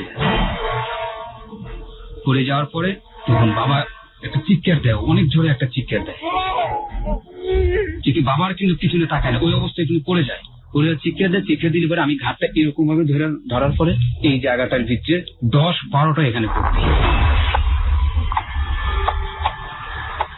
কূপটা দেওয়ার পরে এই জায়গাটাতে আপনি এই হল কূপটা যেটা বলা হয়, এটা কেটে যান, শীত করে রক্ত বের হয়, রক্ত আমার পুরো শরীরটা আমাকে মুখে লাগে, আর তুই স্পিডে মুখে রক্তটা লাগতেছে, আমার চোখের ভিতরে পর্যন্ত রক্ত চলে গেছে। তখন আমি চোখে কিছু দেখতেছি না, ওই যে কখন অবস্থায় ওই যে বাবা তো ওই জায়গায় যখন এটা কাটছে, যখন চোখেটা রক্ত হয়েছে তখন থেকে বাবাকে দেখতে পাচ্ছি না ওই জায়গায়। আমি একটু সাইডে গেছি, সাইডে যাওয়ার পরে ওই কাদা পানি দিয়েই মুখটা ধুই,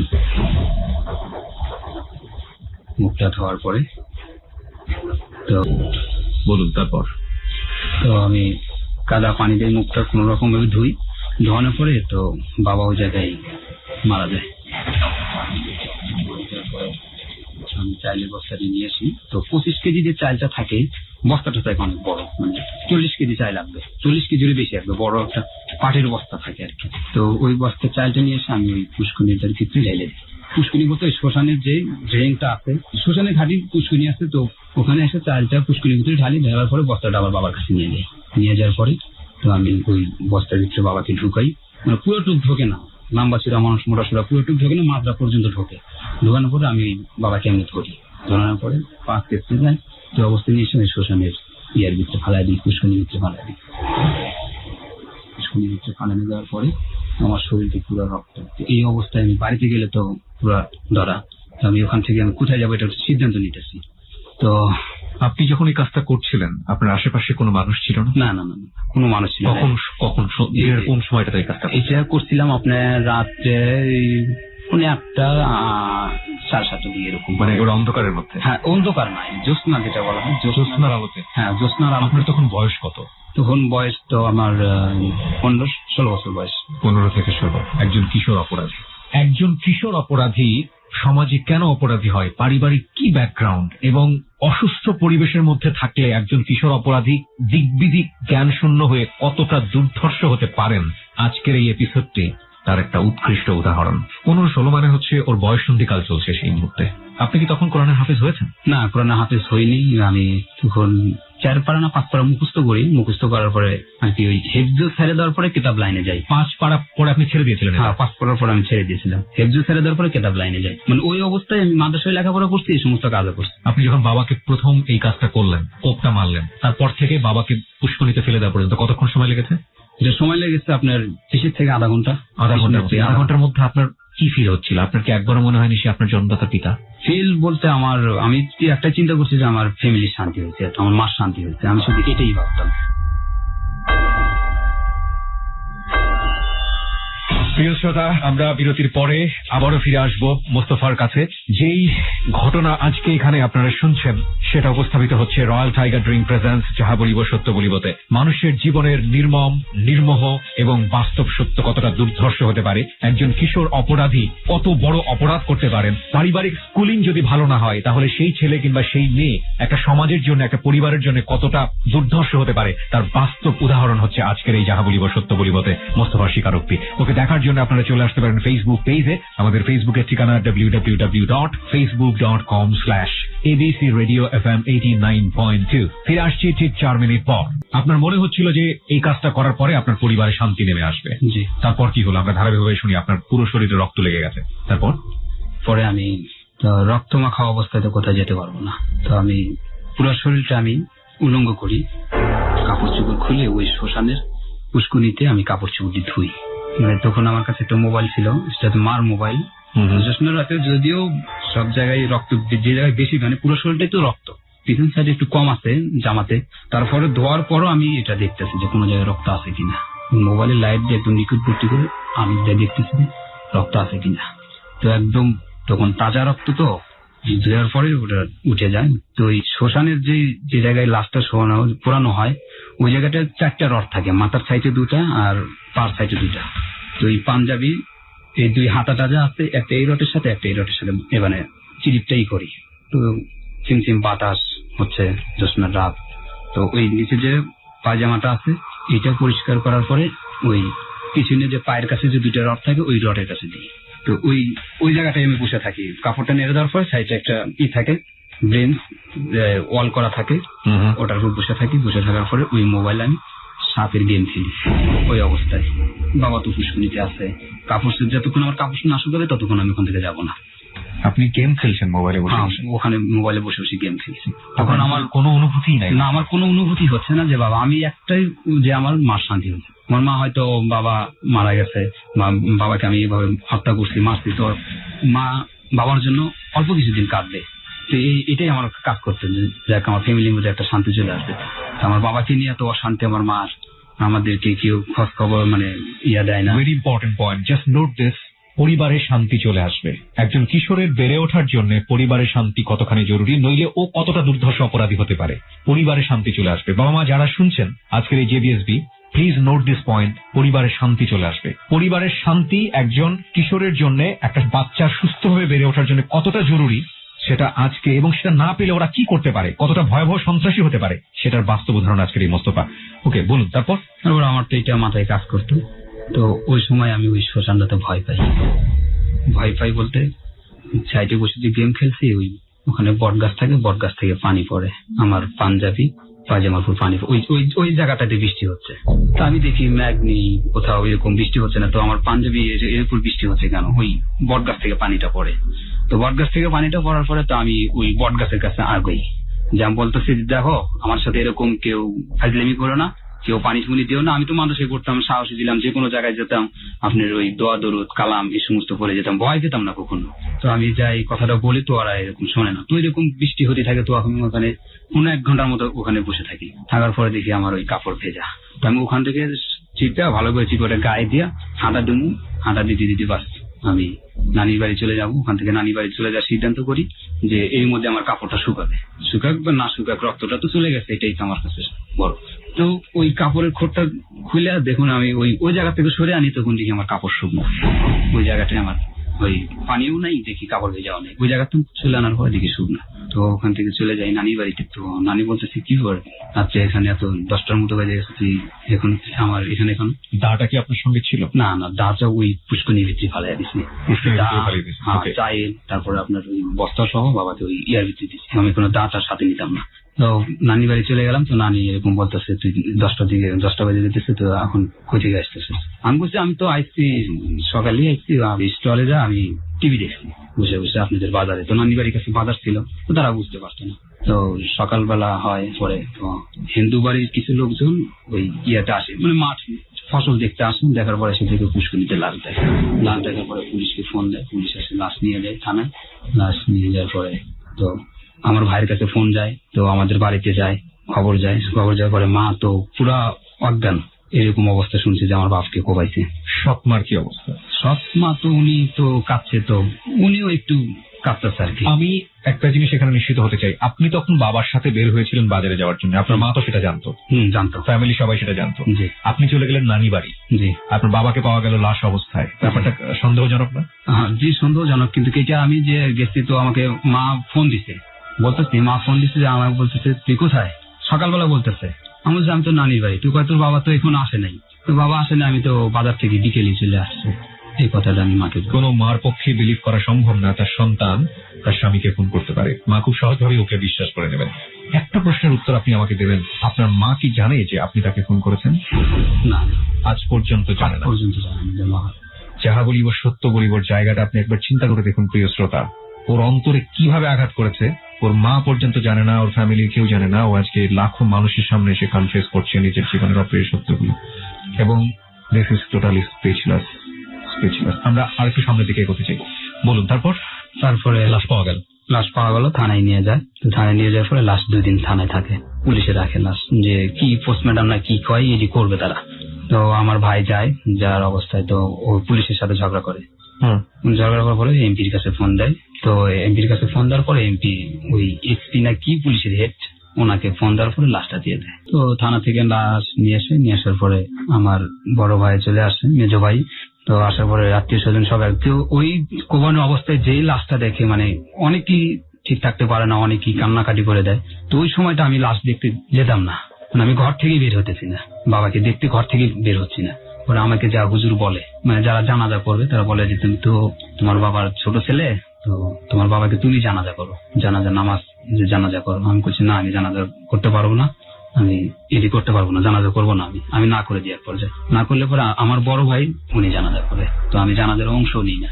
না নেওয়ার ফলে বাবা মাটি টাটি হয়, মাটি হওয়ার পরে তো আমার মা তারপর থেকে যে কান্নাকাটি করে, আল্লাহর কাছে দোয়া করে যে আল্লাহ আমার রুবেলের বাপকে, আমার বড় ভাইয়ের নাম ছিল রুবেল, তো রুবেলের বাপকে যারা এরকম ভাবে নির্মম ভাবে হত্যা করছে, আল্লাহ তাদের তুমি বিচার করো। আপনার মা এটা প্রার্থনা করে? হ্যাঁ, প্রার্থনা করে আল্লাহর কাছে। কিন্তু এই মানে এটা নামাজের মধ্যে বলে, বা আমি যেখানে আছি, যে বাসায় আছি, তো ওখানে মা আসে নামাজ কালাম, মানে এটা ওই 10-এর পরের থেকে মা শুধু এই দোয়াটাই চেয়ে যাচ্ছে যে আমার জামাইকে যারা হত্যা করেছে তাদের জানি বিচার হয়, আল্লাহ জানে তাদেরকে বিচার করে। কিন্তু মা জানে না যে আমার বাপকে আমি এরকম ভাবে নির্মমভাবে মারছি, মা জানে না। তো তারপরে 10 শেষ হওয়ার পরে 11তে তো আমার মা আমাদেরকে নেয়, আমি আর আমার মেজো ভাই দুটো ভাই ঢাকা চলে আসি, মিরপুর 1-এ চলে আসি। জি।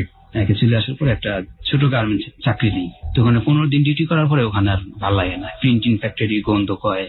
আপনার সৎমার কি হলো সেই সময়টাতে? সৎমা সে সময় বাবা মরে যাওয়ার পরে যেটা দায়িত্ব আর কি, যে সবাই জোতজমা ভাগাভাগি করে নেয়। তো আমার মার নামে ওই বাড়িটা ছিল, শহরের যে বাড়িটা ওই বাড়িটা ছিল। তো জোতজমা এটা ভাগাভাগি হয়েছে। বাবা মারা যাওয়ার পরে আমার বড় ভাই সাথে থেকে মুরব্বীরা সাথে থেকে এটা ভাগাভাগি করছে। তো সৎমা যতটুকু অংশ পাবে 10% জায়গা দিয়েছে তাকে শহরের ভিতরে। তো এই 10% জায়গার দাম 50-60 লাখ টাকা হবে, একদম মেন টাউনে বগুড়া। তো এই জায়গাটা নিয়ে ও এখন অন্য পর্যায়ে আছে। আর একটা বিয়ে হয়েছে, বিয়ে হওয়ার পর সৎমা এখন ওই অবস্থায় আছে। আর আপনারা এদিকে? আমরা এদিকে তো মার তো মনে ভয় ঢুকে যায় যে আমার হাজবেন্ড এরকম ভাবে মারছে। তো আমার ছেলে দুটো আছে, তো এই ছেলে দুটো জানি আবার কবে কি হয় না হয়। তো এই হিসাবে আমাদেরকে নিয়ে আসে ঢাকায় চলে আসে। আপনি তারপরে এই গার্মেন্টস বা কোন একটা জায়গায় কাজ নিলেন? হ্যাঁ, তারপর গার্মেন্টসে কাজ নিই। তো মিরপুর 1 চাইনিজের সামনে পদ্মা স্যুটের, তো ওই জায়গাটায় কাজ নিই। কাজ নেওয়ার পরে তো নিয়মিত ভাবে ডিউটি করি। তো ওখানে আমি 2011 5 মাস 12তে আর কি ওখানে জয়েন করি। জয়েন করার পরে তো 1.5-2 মাসের মতো আর কি ওখানে চাকরি খাদিজা, বরিশাল বাড়ি। তো উনি হচ্ছে বিবাহিত মাইয়া, 30 বছর বয়স। এই যে তার আইডি কার্ডটা। তার আইডি কার্ড আপনার কাছে? হ্যাঁ, আমার কাছে। হ্যাঁ, বলুন। তারপর? তো ওই সময়টাকে ওই মেয়ে আমাকে পছন্দ করে। আচ্ছা। আমি ওই মেয়েকে পছন্দ করি। করার পরে আপনার যে ডাবল বয়স সেই মেয়েটাকে আপনি পছন্দ করি। তো উনি আমার কাছে সবকিছু ঘটনা খুলে বলে যে আমার আগে এক জায়গায় বিয়ে হয়েছে, তো 7 বছর সংসার করছে, আমার বাচ্চা কাচ্চা হয় না দেখে আমাকে ছেড়ে দিছে। তো আমি এই গার্মেন্টস এর পর্যায়ে আমি বলছি ঠিক আছে, তো আমি সবকিছু তোমার শুনছি, শুনলাম, আমি তোমাকে বিয়ে করবো। এক পর্যায়ের দিকে আমি পাগল হই আর কি, ওনাকে ছাড়া আমার কোনো কিছু ভালো লাগে না। তো আমি মেসে থাকি, মেসে থাকার পরে তো উনিও ফাঁকে এক মহিলা মেসে থাকে। তো আমি যে ওকে পছন্দ করি, পরে মাকে বলি মা আমি বিয়ে করব। পরে মা আমাকে বলে তুই বিয়ে করবি, তোর বিয়ের বয়স হয়েছে? মা আমাকে বলতেছে যে বিয়ের বয়স হয় নাই তো কি হয়েছে, আমি বিয়ে করব। মানে মাকে এক পর্যায়ে কথা বলি, আমি বলা বলো তুই বিয়ে করবি, তো আমি একটা মেয়ে পছন্দ করছি, ওই মেয়েকে আমি বিয়ে করবো। কি করে? মেয়ে গার্মেন্টসে চাকরি করে। গার্মেন্টসের মেয়ে ভালো না, মা বলতেছে গার্মেন্টসের মেয়ে ভালো না, খারাপ আর কি। মা এরকম আমাকে বুঝ দেয়। তো আমি মার কথা শুনি না শোনার কারণে আমি ওই মেয়ের সাথে আর কি একইভাবে মানে ভালোবাসার বাসের মধ্যে যেখানে যাওয়া আসা যাওয়া এরকম নিয়মিত ভাবে করতাম আর কি। ফোনে কন্টিনিউ কথা বলতাম। এমন দিন যেত যে একদিন কথা বলার এটা ভালো আমার মনে আছে যে 12টা থেকে কথা বলতেছি, মানে সকাল যে 8টার দিকে অফিসে যাই 7:45 পর্যন্ত কথা বলছি। এতক্ষণ শুধু ফোনেই কথা বলছি সুপার এফএনএফ করে। তো মেয়ের সাথে আমার এক পর্যায়ে এরকম খুব গাঢ় একটা রিলেশন হয়ে যায়। হওয়ার পরে ওরে মা কয় ঠিক আছে তুই যদি মেয়ে পছন্দ করস, মেয়েটা তোকে আমার দেখার বিষয়, আমি দেখবো। আমি আচ্ছা ঠিক আছে মা, তোমাকে দেখাবো। তো আমি মাকে দেখাই। তো মা কয় শহীদ মিনারে তুমি নিয়ে এসো মায়েরাকে। ওরা আমি মিরপুর শহীদ মিনারে নিয়ে যাই। নিয়ে যাওয়ার পরে মা দেখে তো ওই অবস্থায় বোরকা পরা থাকে, শুধু চোখটা বাইর করে থাকে, বোরকার সম্পূর্ণ শরীর ঢাকা, চোখটা থাকে। তো মা শুধু কণ্ঠটা শোনে, মুখটা খুলতে বলে না। আর মেয়ে মুখটা খোলেও না, যে মুখটা খোলার পরে যে একটা কথা বলা, সরাসরি একটা কথা বলে এরকম কোন ইয়ে হয় না। তো বলে পরে মা আমাকে বলে তুমি আমার একসঙ্গে আমার সাথে দেখা করে। তো মা আমাকে বলতেছে ফাঁকে ডাকতে বলতেছে, তুমি আর আমি ওখান থেকে চলে আসি। মেয়ের বাসায় যাই, আমি আমার বাসায় চলে আসি। তো আমি তারপরের দিন যাই মার কাছে। মার কাছে যাওয়ার পরে মার সাথে দেখা করি। মেয়েটার কণ্ঠ শুনতে দেখলাম মেয়েটার বয়স অনেক বেশি। তো তুই যদি এই সময় বিয়ে যদি করস, তোর বয়স তো বিয়ের বয়স যদিও হয়নি, এই সময় বিয়ে করলে আমি দেশ গ্রামে ভালো মেয়ে বয়স কম দেখে আমি বিয়ে করাবো। তো আমি মা এই কথা বলার পরে আমি কিছুতেই আমি এটা শুনি না মা আমি বিয়ে করলে ওকেই বিয়ে করবো। আমি মাকে শুধু এটাই বলতেছি বারবার, না আমি বিয়ে করলে ওকে বিয়ে করবো, আমি কোনো কোথাও বিয়ের সাথে আমি করবো না, ওকে বিয়ে করবো, আমি ওকে ভালোবাসা ওকে বিয়ে করবো। তুমি আমাকে 16 বছর বয়সে যে আমি এই কাজটা যেহেতু করতে যাচ্ছি, এটা তো আমার পক্ষে ভুল, কিন্তু ও আমাকে কিছু খাওয়ানোর পর থেকে ওর প্রতি আমি একটা মাতলাম, ওকে ছাড়া কিছুই বুঝি না। আমার মা কিছু একটা খাইয়েছে, সেরকম মনে হয়েছে, মানে এই যে এক ধরনের কুফরি কালাম টালাম করে এগুলো কথা বলছেন। এক ধরনের সামাজিক বিলিফ কিন্তু এটা আছে, বিশেষ করে একটা ছেলেকে বসে আনার জন্য কিংবা একটা মেয়েকে বসে আনার জন্য, যেগুলোর কোনো বৈজ্ঞানিক ভিত্তি নেই, কিন্তু তারপরেও আমাদের সমাজে প্রচলিত আছে। ও ওইভাবেই বিলিভ করেছে যে এই মেয়েটা তাকে বসে এনেছে কোনো একটা কিছু খাইয়ে। এভাবেই আপনাকে নিতে হবে ঘটনাটি। ওকে বলুন। তো মা বলে ঠিক আছে, তো আমি তো আর ভয়েসটা শুনে দেখলাম যে ওর বয়সটা বেশি, তো ওনাকে একদিন তুমি বোরকা ছাড়া নিয়ে এসো। আচ্ছা। মা বলতেছেন তোকে আমি বোরকা ছাড়া দেখবো আর কি, পুরো ফেসটা দেখবো, হাত পা দেখবো বলতেছে। আমি মাকে বলছি আচ্ছা ঠিক আছে আমি নিয়ে আসবো। তার পরের সপ্তাহে ছুটি পাই, শুক্রবারে ছুটি পাওয়ার পরে বলি যে মা তোমাকে দেখা করতে বলছে, আমার একটু দেখা করতে হবে। তুমি একটু আচ্ছা ঠিক আছে দেখা করবো। তো চলো আজকে তো বন্ধু আছে, বন্ধুর দিন যাই।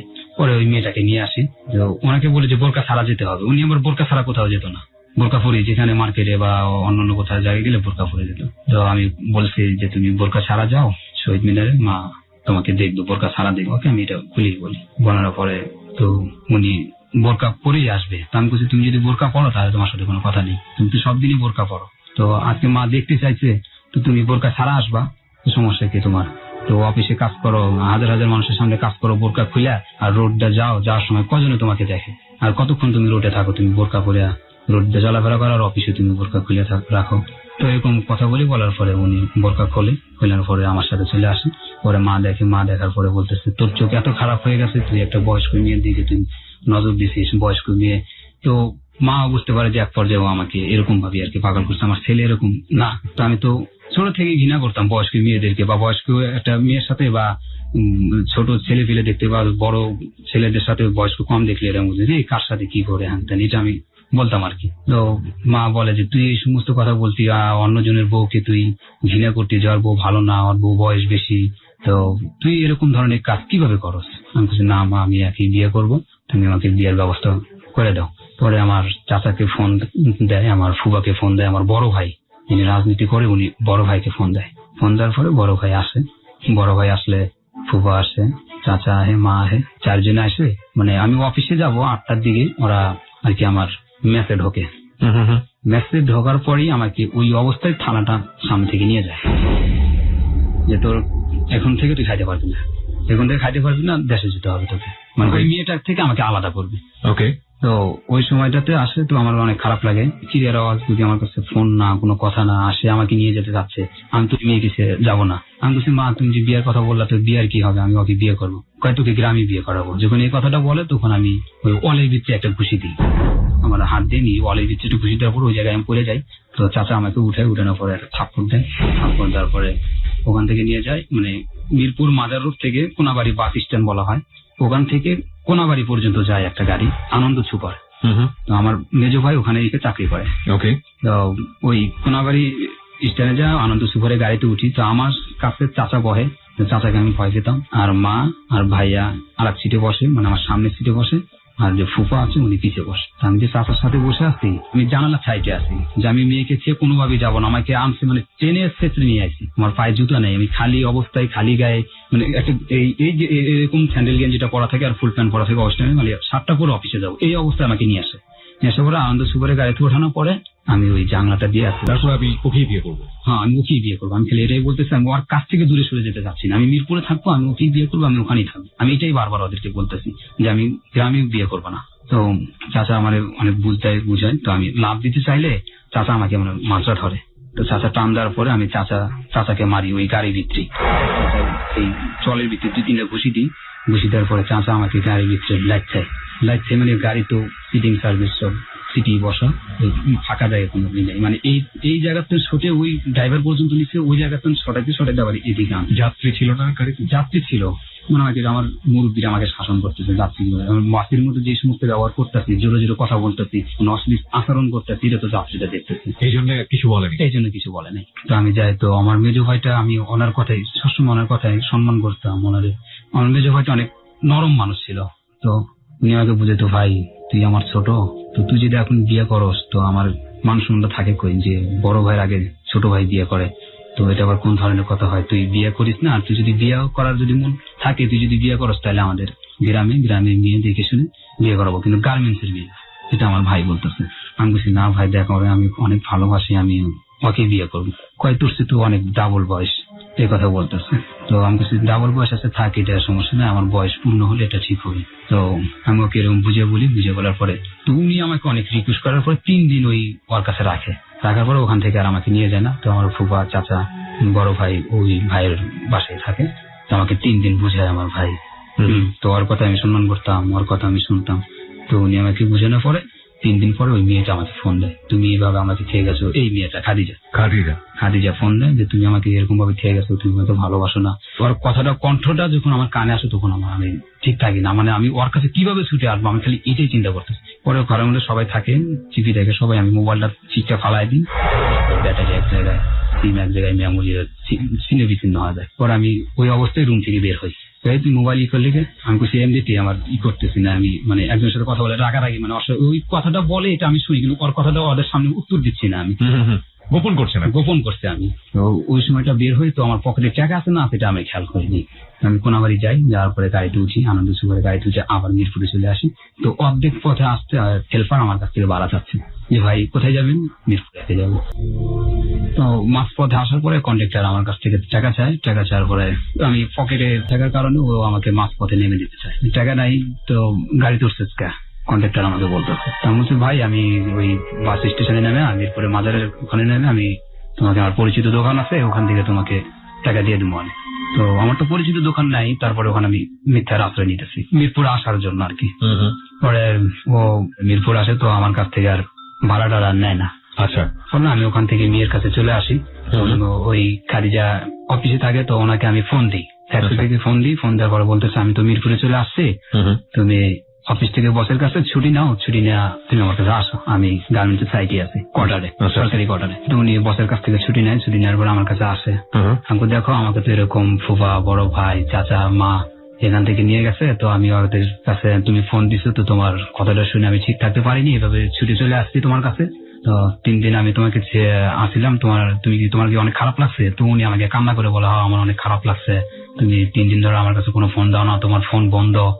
তো আমি তোমাকে তো সবসময় ফোন দিচ্ছি।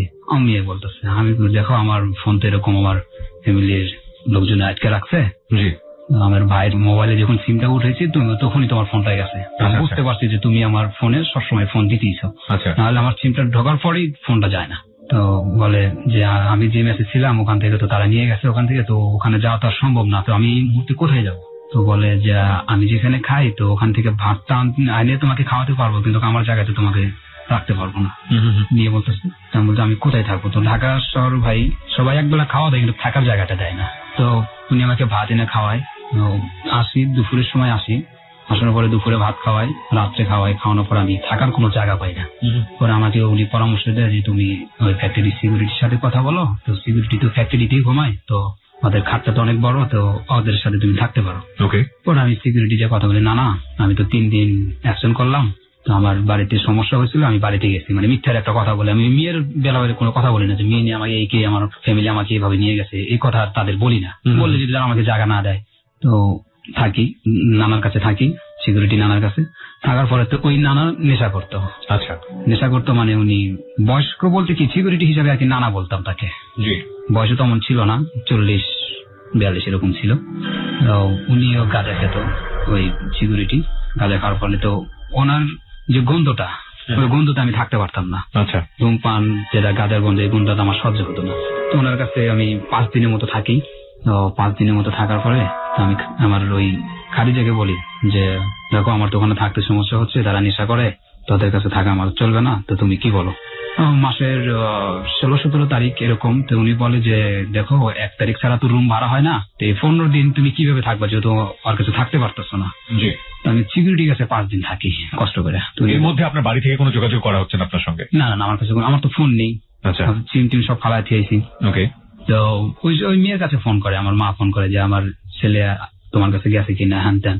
তো উনি এক পর্যায়ে না বলে, না করে দেয়, অস্বীকার করে না আমার কাছে আসে নাই। সিকিউরিটির কাছে 5 দিন থাকার পরে উনি বলে যে আমি তোমাকে টাকা দিচ্ছি, তুমি চলতি মাসে অনেকই বাসা ভাড়া হয়, তো তুমি চলতি মাসে বাসাতে যাও, যা বাসা ঠিক করো, আমি অফিস করি আর তুমি যা ঠিক করো। আমি বুঝে আচ্ছা ঠিক আছে, আজকে ডিউটিটা করি, তো আমি একা বাসা দেখতে পারবো না, তোমাকে সাথে নিয়ে দেখতে হবে। তো বাসা জিজ্ঞাসা করে যে কে কে থাকবে, তখন তো বাসাটা জিজ্ঞাসা করবে যে বাসায় কে কে থাকবে। তো আমি বলবো যে আমরা 2জন জামাই বউ, এই কথাটা আমি ওকে বলতেছি। তো উনি আর আমি বাসা দেখতে যাই, বাসা অ্যাবসেন্ট করে যাই ফ্যাক্টরি থেকে। বাসা দেখতে যাওয়ার পরে তো 2 নম্বর মসজিদ মার্কেটের কাছে ইসুফ মিয়ার বাসায় আর কি যাই। ওখানে যাওয়ার পরে দেখি একটা চলতি মাসে ওরা লেখা আছে টুলেটে যে চলতি মাসে ভাড়া, চলতি মাস থেকে ওটা ভাড়া হবে, রুম খালি আছে। আমরা ওই ইসুফ মিয়ার সাথে কথা বলি, বাড়িওয়ালার সাথে কথা বলার পরে বলতেছে তোমরা কে? তোমরা 2জন? আমরা বলছি আমরা জামাই বউ। তো জামাই বউ লিখ করে আমরা বাসা নিতাম। আচ্ছা। তো তখন তো আমরা বিয়ে শাদী করিনি অবৈধভাবে আর কি। তো ছেলেরা আমার মুখের দিকে টেকে থাকতো, বয়সে মিলতো না, আমার বয়স অনেক কম, তার বয়স অনেকটাই বেশি, অনেক ব্যবধান। তো হচ্ছে কয় ঠিক আছে, আমাদের তো বাসা ভাড়া দিতে হবে, টাকার প্রয়োজন, ওরা দিবি। তো বাসা দিল, তারপরে আমরা অবৈধভাবে 15 দিন থাকছি ওই বাসায়। অবৈধভাবে এবং অনৈতিক সম্পর্ক আপনাদের মধ্যে ছিল? থাকছি। 3-4 তারিখের মধ্যে আমার মা জানতে পারে যে আমি এভাবে ওই মেয়ের কাছে আছি। তখন আমার মা পাগলের মতো ছুটে চলে আসে যে ওর বয়স কি আর মেয়ের বয়সটা কি, এলাকার পোলাপনে যদি জানতে পারে যে তারা এরকম ভাবে মান সম্মানের প্রশ্ন, এটা কখনো মেলে না। ওরা যদি জামাই বইয়ের পরিচয় দেয়, যেহেতু জামাই বই পরিচয় হিসেবে বাসায় আছে, কিন্তু বাইরে কোথাও যদি ছেলেরা ধরে যে তোরা কে জামাই বউ, তার এটা একটা সমস্যা হয়ে দাঁড়াবে, যেটা তো বয়সে মেলে না। মানে মা ছেলের সমতুল্য এরকম হচ্ছে আর কি। তো মা এটাই বুঝেই আমার কাছে ছুটে চলে আসে। ছুটে আসলে মেয়ের নাম্বারে ফোন দেয়, তোমরা কোথায় আছো? বলে 2 নম্বর মসজিদ মার্কেট, ওখানে বাসা আছে। পরে মা এসে বলতেছে যে আমার ছেলে তোমার জন্য এতই পাগল, তোমার কাছে ছুটে চলে আসছে, তো যাক আমার ছেলেকে আমি তোমার সাথে বিয়ে করাবো। তো মা এই সিদ্ধান্ত বাধ্যতামূলক নেয়। তারপরে ইতিমধ্যে ওর বাবাকে ফোন করেন যে আপনি আসেন, আপনার মেয়ে আমার ছেলেকে পছন্দ করছে, আমার ছেলে আপনার মেয়েকে পছন্দ করছে, তো আমরা উভয় পক্ষ থেকে এটা বিয়ে করাবো। এই কথাটা মেয়ের বাবাকে বল। মেয়ের বাবাকে বলার পরে উনি চলে আসে বরিশাল থেকে। আসলে পরে উনি যে একটা বুঝ দেওয়া আর মেয়েকে তা দেয় না, যে দেখো তুমি তো একদিকে বিয়ে হচ্ছে, 7 বছর সংসার করছো, সন্তানাদি হয় নাই, তো এরকম একটা অং দিবে, এই তো ছেলের জীবনটা তুমি কিভাবে নষ্ট করো, এরকম কোন হচ্ছে 11 শেষের দিকে, 2011 সালের শেষের দিকে। আজকে হচ্ছে 2015 সাল, এবং 2011 সালের এই ঘটনা যখন ঘটলো তখন আপনার বয়স কত? 16 বছর আর কি। 16 বছরের মতো বয়স তখন আপনার। ঠিক আছে, বলুন তারপর। তো তারপরে ঢাকায় আসলাম। আসার পরে তো অফিসে সবাই জানাজানি, 2 জন অ্যাবসেন্ট করছি, 2 জন আসেনি এতদিন ধরে ফ্যাক্টরিতে। তো ফ্যাক্টরি সবাই বলে এটা তুই ভালো কাজ করস নাই, তো অনেক দ্বিগুণ তোর খালার সামান্য বয়সের মেয়েকে তুই বিয়ে করছিস, মানে অনেকজন নানান কথা কয়, বিরূপ মন্তব্য করছে। তো এটা আর আমি তেমন গুরুত্ব দিতাম না। আমি তো ওই নতুন অবস্থায় যেমন আনন্দ ফুর্তি থাকে এরকম ওই মেয়ের সাথে আছি। তো যেই মাসটা ওনাকে নিয়ে থাকি অবৈধভাবে 15-16 দিন থাকার পরে আবার বাড়ি থেকে 3-4 দিন পরে ঘুরে আসার, বিয়ে করার পরে এসে যখন থাকি, তো ওই মাসে তো মেয়ের পেটে বাচ্চা হয়। তো আমি এটা বুঝতে পারি না, আর ওই মেয়েও আমাকে জানায় না যে আমার পেটে বাচ্চা। তো উনিও চাকরি করে, আমিও চাকরি করি, একই ফ্লোরে, আমাদের একই বস, একই সুপারভাইজার। তো থাকার পরে আমি 6 মাস পরে ওনাকে বলি যে, মানে গর্ভবতী যখন 6 মাস, তখন বলি যে তুমি পেটটা এত বাড়তেছে কেন? আমি তখন বুঝতে পারি না ওর পেটে বাচ্চা। আমি মোটা হচ্ছি। উনি আমাকে এটা বলে যে মোটা। তুমি এর আগে কি ওনার বিয়ে হয়েছিল? হ্যাঁ, ওনার আগে বিয়ে হয়েছিল, 7 বছর সংসার করছে। আগের জামাইটার নাম ছিল এই ফিরোজ, এই আইডি কার্ডটা। ওকে। আর তখন ওই ঘরে কোনো সংসার থাকা অবস্থায় বাচ্চা কাচ্চা কিছু হয়নি? না, ও বলছে বিয়ের আগে বলছে যে আমার কোনো বাচ্চা কাচ্চা হয় না, এই জন্য আমাকে ছেড়ে দিয়েছে। আচ্ছা আচ্ছা। তো আমার পরে আসার কাছে তখন বাচ্চা এলো। তো আসছে, আমি 6 মাস পরে বলি যে তোমার পেটটা তো ফুলা কেন, উঁচা কেন? তখন বলে যে আমি মোটা হচ্ছি। তো তুমি মোটা হলে তো তোমার সর্বশরীর মোটা হবে, তোমার পেট শুধু মোটা হবে কেন? গর্ভবতী অবস্থা। তখন আমার মাকে ফোন করি, মা একটু বাসায় আসো তো। কেন, দরকার আছে তোমাকে? পরে মা আসে, মা আসার পরে তখন ওকে দেখতে পাই। দেখার পরে কয় যে তোর বউয়ের পেটে তো বাচ্চা, তো এতদিন সংসার করছে, 7-8 বছর সংসার করছে অন্যের বাড়িতে, তো তোর কাছে আসার পরপরই বাচ্চা হলো, এটা তো সুবিধাজনক না। মা বলতেছে যে বাচ্চাই যেহেতু হয় না, 7 বছর সংসার করে কোনো বাচ্চা হয়নি, তো তোর কাছে আসার পরে বাচ্চা হয় কিভাবে? এটা আপনার মা বললো? এটা আমার মা বললো। আমি বলছি মা যা হয়েছে এটা বাচ্চা এটা আমারই হবে, কারণ আমি বিয়ের আগেও তো অবৈধভাবে তার সাথে আমি 15-16 দিন ছিলাম। তো মা এই কথা বলে, তো মা আমাকে একটা সিদ্ধান্ত দেয় বাচ্চাটা ফেলে দেওয়ার জন্য। তো ডাক্তারখানায় আমি যাই, ডাক্তার কাছে গেলে পরে কোনো ডাক্তার এটা নেয় না, কয় না এটা বয়স হয়েছে অনেক, 6 মাস বয়স। তো প্রথম বাচ্চাটা 8 মাস বা 8-9 মাসের মধ্যে ডেলিভারি, পুরো মাসটা যায় না, পুরো 10 মাস 10 দিন হয় না, এটা আগে ডেলিভারি হয়। তো ডাক্তারের নিষেধ করে। তো আমার এক পর্যায়ে খারাপ লাগে, 6 মাস বয়স বাচ্চার পেটে, গর্ভবতী 6 মাস, তো এই বাচ্চাটা ফেলে দেওয়ার প্রতি ঠিক হবে না, এটা আমি নিজের থেকে বলি আর কি। পরে ওটা আর ফালাই না। তো 7 মাস পর্যন্ত উনি চাকরি করে, ওই গার্মেন্টস থেকে কোনো ট্যাক্স পায় না, যে বাচ্চা হওয়ার পরে যেটা গার্মেন্টস থেকে যে টাকা পয়সা দেওয়া হয় উনি আর ওটা পায় না। না পাওয়ার কারণে উনি বাড়িতে যায়। গর্ভবতী অবস্থা যে তুমি তোমার মার বাড়িতে যাও, বাচ্চা কাচ্চা হলে তোমাকে আমি 3-4 মাস পরে নিয়ে আসবো। আচ্ছা, এরকম একটা সিদ্ধান্ত নেই। তো ওনাকে আমি বাড়ি পাঠাই, রিজাইন দেওয়ার পরে 1 তারিখ উনি বাড়ি যায়। 1 তারিখে বাড়ি যাওয়ার পরে 10 তারিখে ওনার বাচ্চা হয়। পরে আমি ওনাকে ফোন করি যে আমি আজকে লঞ্চে উঠতেছি, আমার আজকে ফোন করি লঞ্চে উঠতেছি, তুমি থাকো, আমি কালকে ভোরবেলা আসতেছি। রাত্রে লঞ্চ হলে ভোরে যা খুশি আর কি। তো ওনার মা বলছে, আমার শাশুড়ি বলতেছে তুমি কার্টুন ভরে মিষ্টি নিয়ে আসবা, সে কথা বলতেছে। আমি কার্টুন ভইরা 13 কেজি মিষ্টি নিয়ে যাই। মিষ্টি নিয়ে যাওয়ার পরে তখন মেয়ে দেখি, মেয়েটা অনেক সুন্দর, খুবই সুন্দর। তো মেয়েটা দেখে এক পর্যায়ে আমি অনেক খুশি হই যে না, মেয়েটা হয়েছে। 16 বছর বয়সে আপনি বাবা হলেন। জি, 16 বছর বয়সে আমি বাবা হলাম। জীবনের কিন্তু কমপ্লেক্সিটি গুলো বাড়ছে। তো ওখান থেকে আমি মানে মেয়েকে ছেড়ে আর আসতে পারছি না, যে না আমি মেয়ের কাছে থাকবো। আমি চিন্তা করি এদিকে রুম ভাড়া আছে, আমি চলতেছে, রুমে ভাড়া দিতে হবে, খাওয়া বিল সবকিছু চালাতে হবে, আবার এদিকে বাচ্চা হয়েছে, একটা চিন্তা ভাবনা মাথার ভিতরে ঘুরপাক খাইতেছে। তো এই অবস্থায় আমি আবার 3 দিন পরে ঢাকা চলে আসি। তো আমি ওই বাচ্চা ছেড়ে আর আমার ভালো লাগে না বাসায়, ওই খালি ওই বাচ্চার ছবিটা আমার চোখে ভাসতেছে, যেভাবে দেখছি এটাই আমার চোখে হেলে আসতেছে। তো আমি পরে ওনাকে ফোন করি যে তুমি চলে আসো 1 তারিখে। তো উনি চলে আসে 1 তারিখে। 1 তারিখে চলে আসার পরে তো বাচ্চারও খাবার লাগবে, আমাদেরও চলতে হবে। তো এরকম পর্যায়ে ওনাকে আমি 6 মাসের মতো রাখি। রাখার পর আমার অনেক কষ্ট হয়। কষ্ট বলতে বেতন কম, 8,000 টাকা বেতন, তো 4,000 টাকা রুম ভাড়া, জলের খাওয়ান যাচ্ছে 1,000 টাকা, আর নিজেরা 3,000 টাকা চলতে পারছি না, ভীষণ কষ্ট হচ্ছে।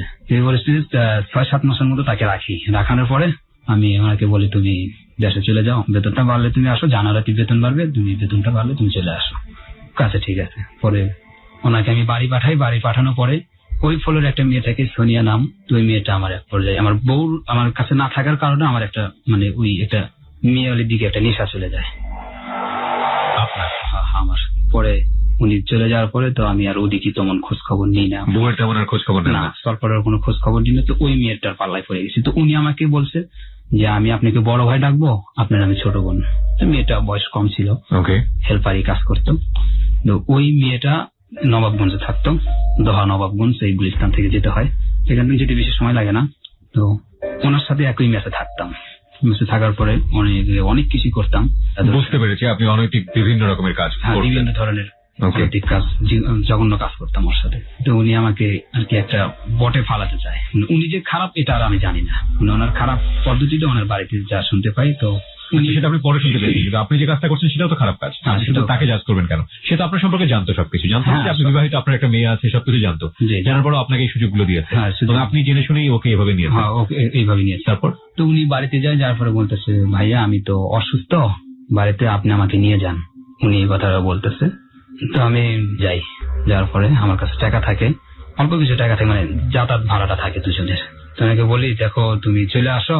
কয় যে না আপনি আমার বাড়ি পর্যন্ত আসেন। তো আমি নবাবগঞ্জে থাকি, তো ওনার নবাবগঞ্জ থেকে আরো 20 টাকা সিএনজি ভাড়া আর বাড়িতে। এটা হচ্ছে 16 করে গ্রামের নাম, 16 আর কি বলা হয়। তো ওখানে আসি। ওখানে আসার পরে তো উনি ওর ভাবির সাথে, ওনার মাও নেই বাবাও নেই, আর উনি একাই, আর ওর একটা ছোট্ট বোন আছে, আর ওর সৎ ভাইরা আর কি। তো ওর সৎ ভাইটা অনেক খারাপ। তো উনি ওর সৎ ভাইয়ের সাথে ঝগড়া করে, সৎ ভাই আর ভাবির সাথে ঝগড়া করে যে আমাকে টাকা দেন, আমি গাড়ি ভাড়া নিয়ে যাবো। আমি বলছি দেখো তুমি ঝগড়া করার কোনো কারণ নেই, আমার কাছে টাকা আছে, তুমি চলে আসো। তো বিকেল হয়ে গেছে। বিকেল বলতে আপনার 6টা 6:30 বেজে গেছে মাগরিবের পরে। এরকম বেজে যাওয়ার পরে তো উনি তো ঝগড়া করতেই থাকে, আমি ওর বাড়ি পর্যন্ত যাওয়ার সাহস হয় না। এমন করতে করতে রাতের 8টা বেজে গেছে। তো 9টার ভিতরে নবাবগঞ্জ থেকে এখানে কোনো গাড়ি আসে না, এই গুলিস্তানে কোনো গাড়ি আসে না। তো মোটরসাইকেল নিয়ে ওর কাছে চলে যাই। যার পরে ওখানে মোটরসাইকেল ভাড়া হয়, আসি। আসার পরে উনি বলে যে আচ্ছা তাহলে চলেন। আমি রাত্রে ওখানে যাইতে যেতে তো মোটরসাইকেল আধা ঘন্টার মতো সময় লাগবে, ঘুরে যেতে হবে আর একটু। তো ওনাকে নিয়ে চলে যাই। চলে যাওয়ার পরে ওই নবাবগঞ্জে যখন ফুসি, ওই সময় কিছু লোকজন মোটরসাইকেল নিয়ে আসে। এসে ওই মেয়েকে, মানে মেয়েটা আমি পিছন থেকে একটু ফোন দেয়, ফোন দেওয়ার কথা খালি বলে যে আমি এই জায়গাটায়। আমি শুধু এইটাই স্পষ্ট ভাবে শুনি যে আমি এই জায়গাটায় আছি। তো এই জায়গার জন্য কথা বলে, তখন ওই আর একটু সামনে যাওয়ার পরে নবাবগঞ্জ পাও আর কি, নবাবগঞ্জের সীমানায় ওই জায়গাটাই 5-6টা মোটরসাইকেল আসা ওই মোটরসাইকেল আটকানোর পরে ওই মেয়েকে বলে এই ছেলেকে, কয় আমার খালাতো ভাই। কয় তোর খালাতো ভাই? আমি তোর গ্রামে থাকি, তোর খালাতো ভাই আমরা চিনি না। কয় আমি পছন্দ করি এই হিসেবে খালাতো ভাই। যখন এই কথাটা বলে মোটরসাইকেল থেকে আমাদের নামানোর পরে ওই জায়গায় চট থাপ্পড় দেয়। তারপরে ওখান থেকে চলে আসি, ক্লাবে নেয়। ক্লাবে নেওয়ার পরে ক্লাবে মার দেয়। মার দেওয়ার পরে বিচার হয়। বিচার মানে আমরা দুজন। তো আমাকে জিজ্ঞেস করতেছে তুমি এর আগে এখানে কতবার আইছো, মেয়ের সাথে কতবার অবৈধ সম্পর্ক করছো? এটা মুরব্বীরা জিজ্ঞেস করতেছে। আমি বলছি না মেয়ের সাথে কোনো অবৈধ সম্পর্ক নাই, উনি আমাকে ফোন দিচ্ছে বা উনি আমাকে ঠিকানা দিচ্ছে, এই ঠিকানা মূলক আমি এখানে আসছি। আমি আগে পরে এখানে কখনো আসি নাই। উনি ঠিকানার বিদায় দিচ্ছে, আমি আসতে পারছি। তো ওই মেয়েটা আমি ওকে ফাঁকি মানে একসাথে আপনি মুরব্বীরা সামনে সাইডে আসি, তবে বলি তুমি জিজ্ঞেস করে যে তুমি আমাকে বিয়ে করতে রাজি হবে, তুমি এবার না করো না। তো ওনাকে ফাঁকি নিয়ে যা বলে যে তুই এই ছেলেকে না কর, তুই বিয়ে করিস না। ঠিক আছে, যে আমরা দুজন পছন্দ করতাম, পছন্দের খালাতো ভাই হিসেবে। আপনি মেয়েটাকে বলেছেন যে তোমাকে যদি বলে বিয়ে করার জন্য তুমি রাজি হয়ে যাও? হ্যাঁ, রাজি হয়ে যাওয়া। কেন বলেছেন এটা? কারণ আপনি তো অলরেডি বিবাহিত। অলরেডি বিবাহিত, মানে এটা যদি বলে আর কি তারা ও আমাকে বিয়ে করবে আর কি, এরকম পর্যায়ে নিয়ে আসে মেয়েটা। না না, এটাকে আপনি রাজি ছিলেন মেয়েটাকে বিয়ে করার জন্য? হ্যাঁ, আমি ওকে বলছি আমি যদি ওখানে রাজি না থাকি তাহলে তো আমাকে ওখানেই শেষ করে দেয় মা। আপনি সেই জন্য রাজি হয়েছেন? হ্যাঁ, সেই জন্য মানে বাঁচার জন্য আর কি রাজি হয়েছেন। তো মেয়েকে বলেছেন যদি বিয়ে করার কথা বলে তাহলে আলটিমেটলি তুমি স্বীকার করবা? তুই স্বীকার করবা। আচ্ছা, তারপরে ওরা কি বলে মেয়েকে? যে বিয়ে করিস না? হ্যাঁ, তুই বিয়ে করিস না। তো ওই সময় মেয়েটা বলে না যে ইনি বিবাহিতা বা এনার ছেলে পেলে আছে, ইনি ওদেরকে বলে নাই বা কেউ আমাকে বিশ্বাস করতো না, যে কম বয়স যেহেতু। তো মুরব্বীরা এরকম করার পরে মেয়েটাকে ফাঁকি নিয়ে যায় বলে তুই আগে না কর, দেওয়ার পরে কি করি, আর সাইজ করতেছি, আর সাইজ করে নারী নির্যাতনের মামলা দিয়ে জেলখানায় ঢুকিয়ে দিতেছি, এই কথা মেয়েকে বলে। ওকে। ওই কথা বলার পরে তো আমাকে ওখানে আটকে রাখে। তো রাত্রে ওরা রাখে পায়ে শিকল দিয়া ওই ইয়ার সাথে বেঁধে রাখে। আপনাকে? হ্যাঁ, আমাকে বেঁধে রাখে। তো দুজন দুই সাইডে থাকে। তো আমি ওদেরকে একটা বলি যে তোমরা পুরুষ মানুষ দুজন দুই সাইডে থাকার পরে ঘরের মেন গেটটাই তালা দেওয়া থাকার কারণে তোমরা আমার শিকলটা বানছো। অনেক রিকোয়েস্ট করি যে ভাই শিকলটা খোলেন, আমার রাত্রে ঘুম হবে না, আমার শিকলটা খোলেন।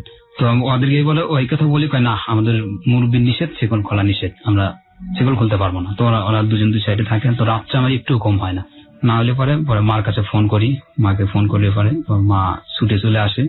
বগুড়া থেকে সুজন নবাবগঞ্জ আসে, ঠিকানা উল্লেখ আসে। মা তো শিক্ষিত মানুষ, আসলে পরে তো এরা এখান থেকে লোভ দেখায় যে মেয়ের হে আছে, তে আছে, হ্যান আছে, ত্যান আছে, তো মেয়েকে আমরা বিয়ে করাই দেবো, তোমাদের ছেলে অনেক কিছুই পাবে। মাকে এই কথা বলে। তো মা স্বীকার করেন না এখানে যে অলরেডি ও বিবাহিত বা এরকম? না না না, মা এই কথা বললে তো আমি তো ওই জায়গায় মার খাই যে তুই নির্যাতন মামলা দিয়ে। হ্যাঁ, যে তুই একটা বিবাহিত বাচ্চা কাচ্চা আছে, কেন এই মেয়ের সাথে এরকম করছো? মাকেও আপনি কনভিন্স করেছেন যে মা তুমি যেন এটা স্বীকার না? হ্যাঁ, মা তুমি যেন এটা স্বীকার না। এদিকে বউ তো কিছুই জানে না, উনি তো দেশে আছে।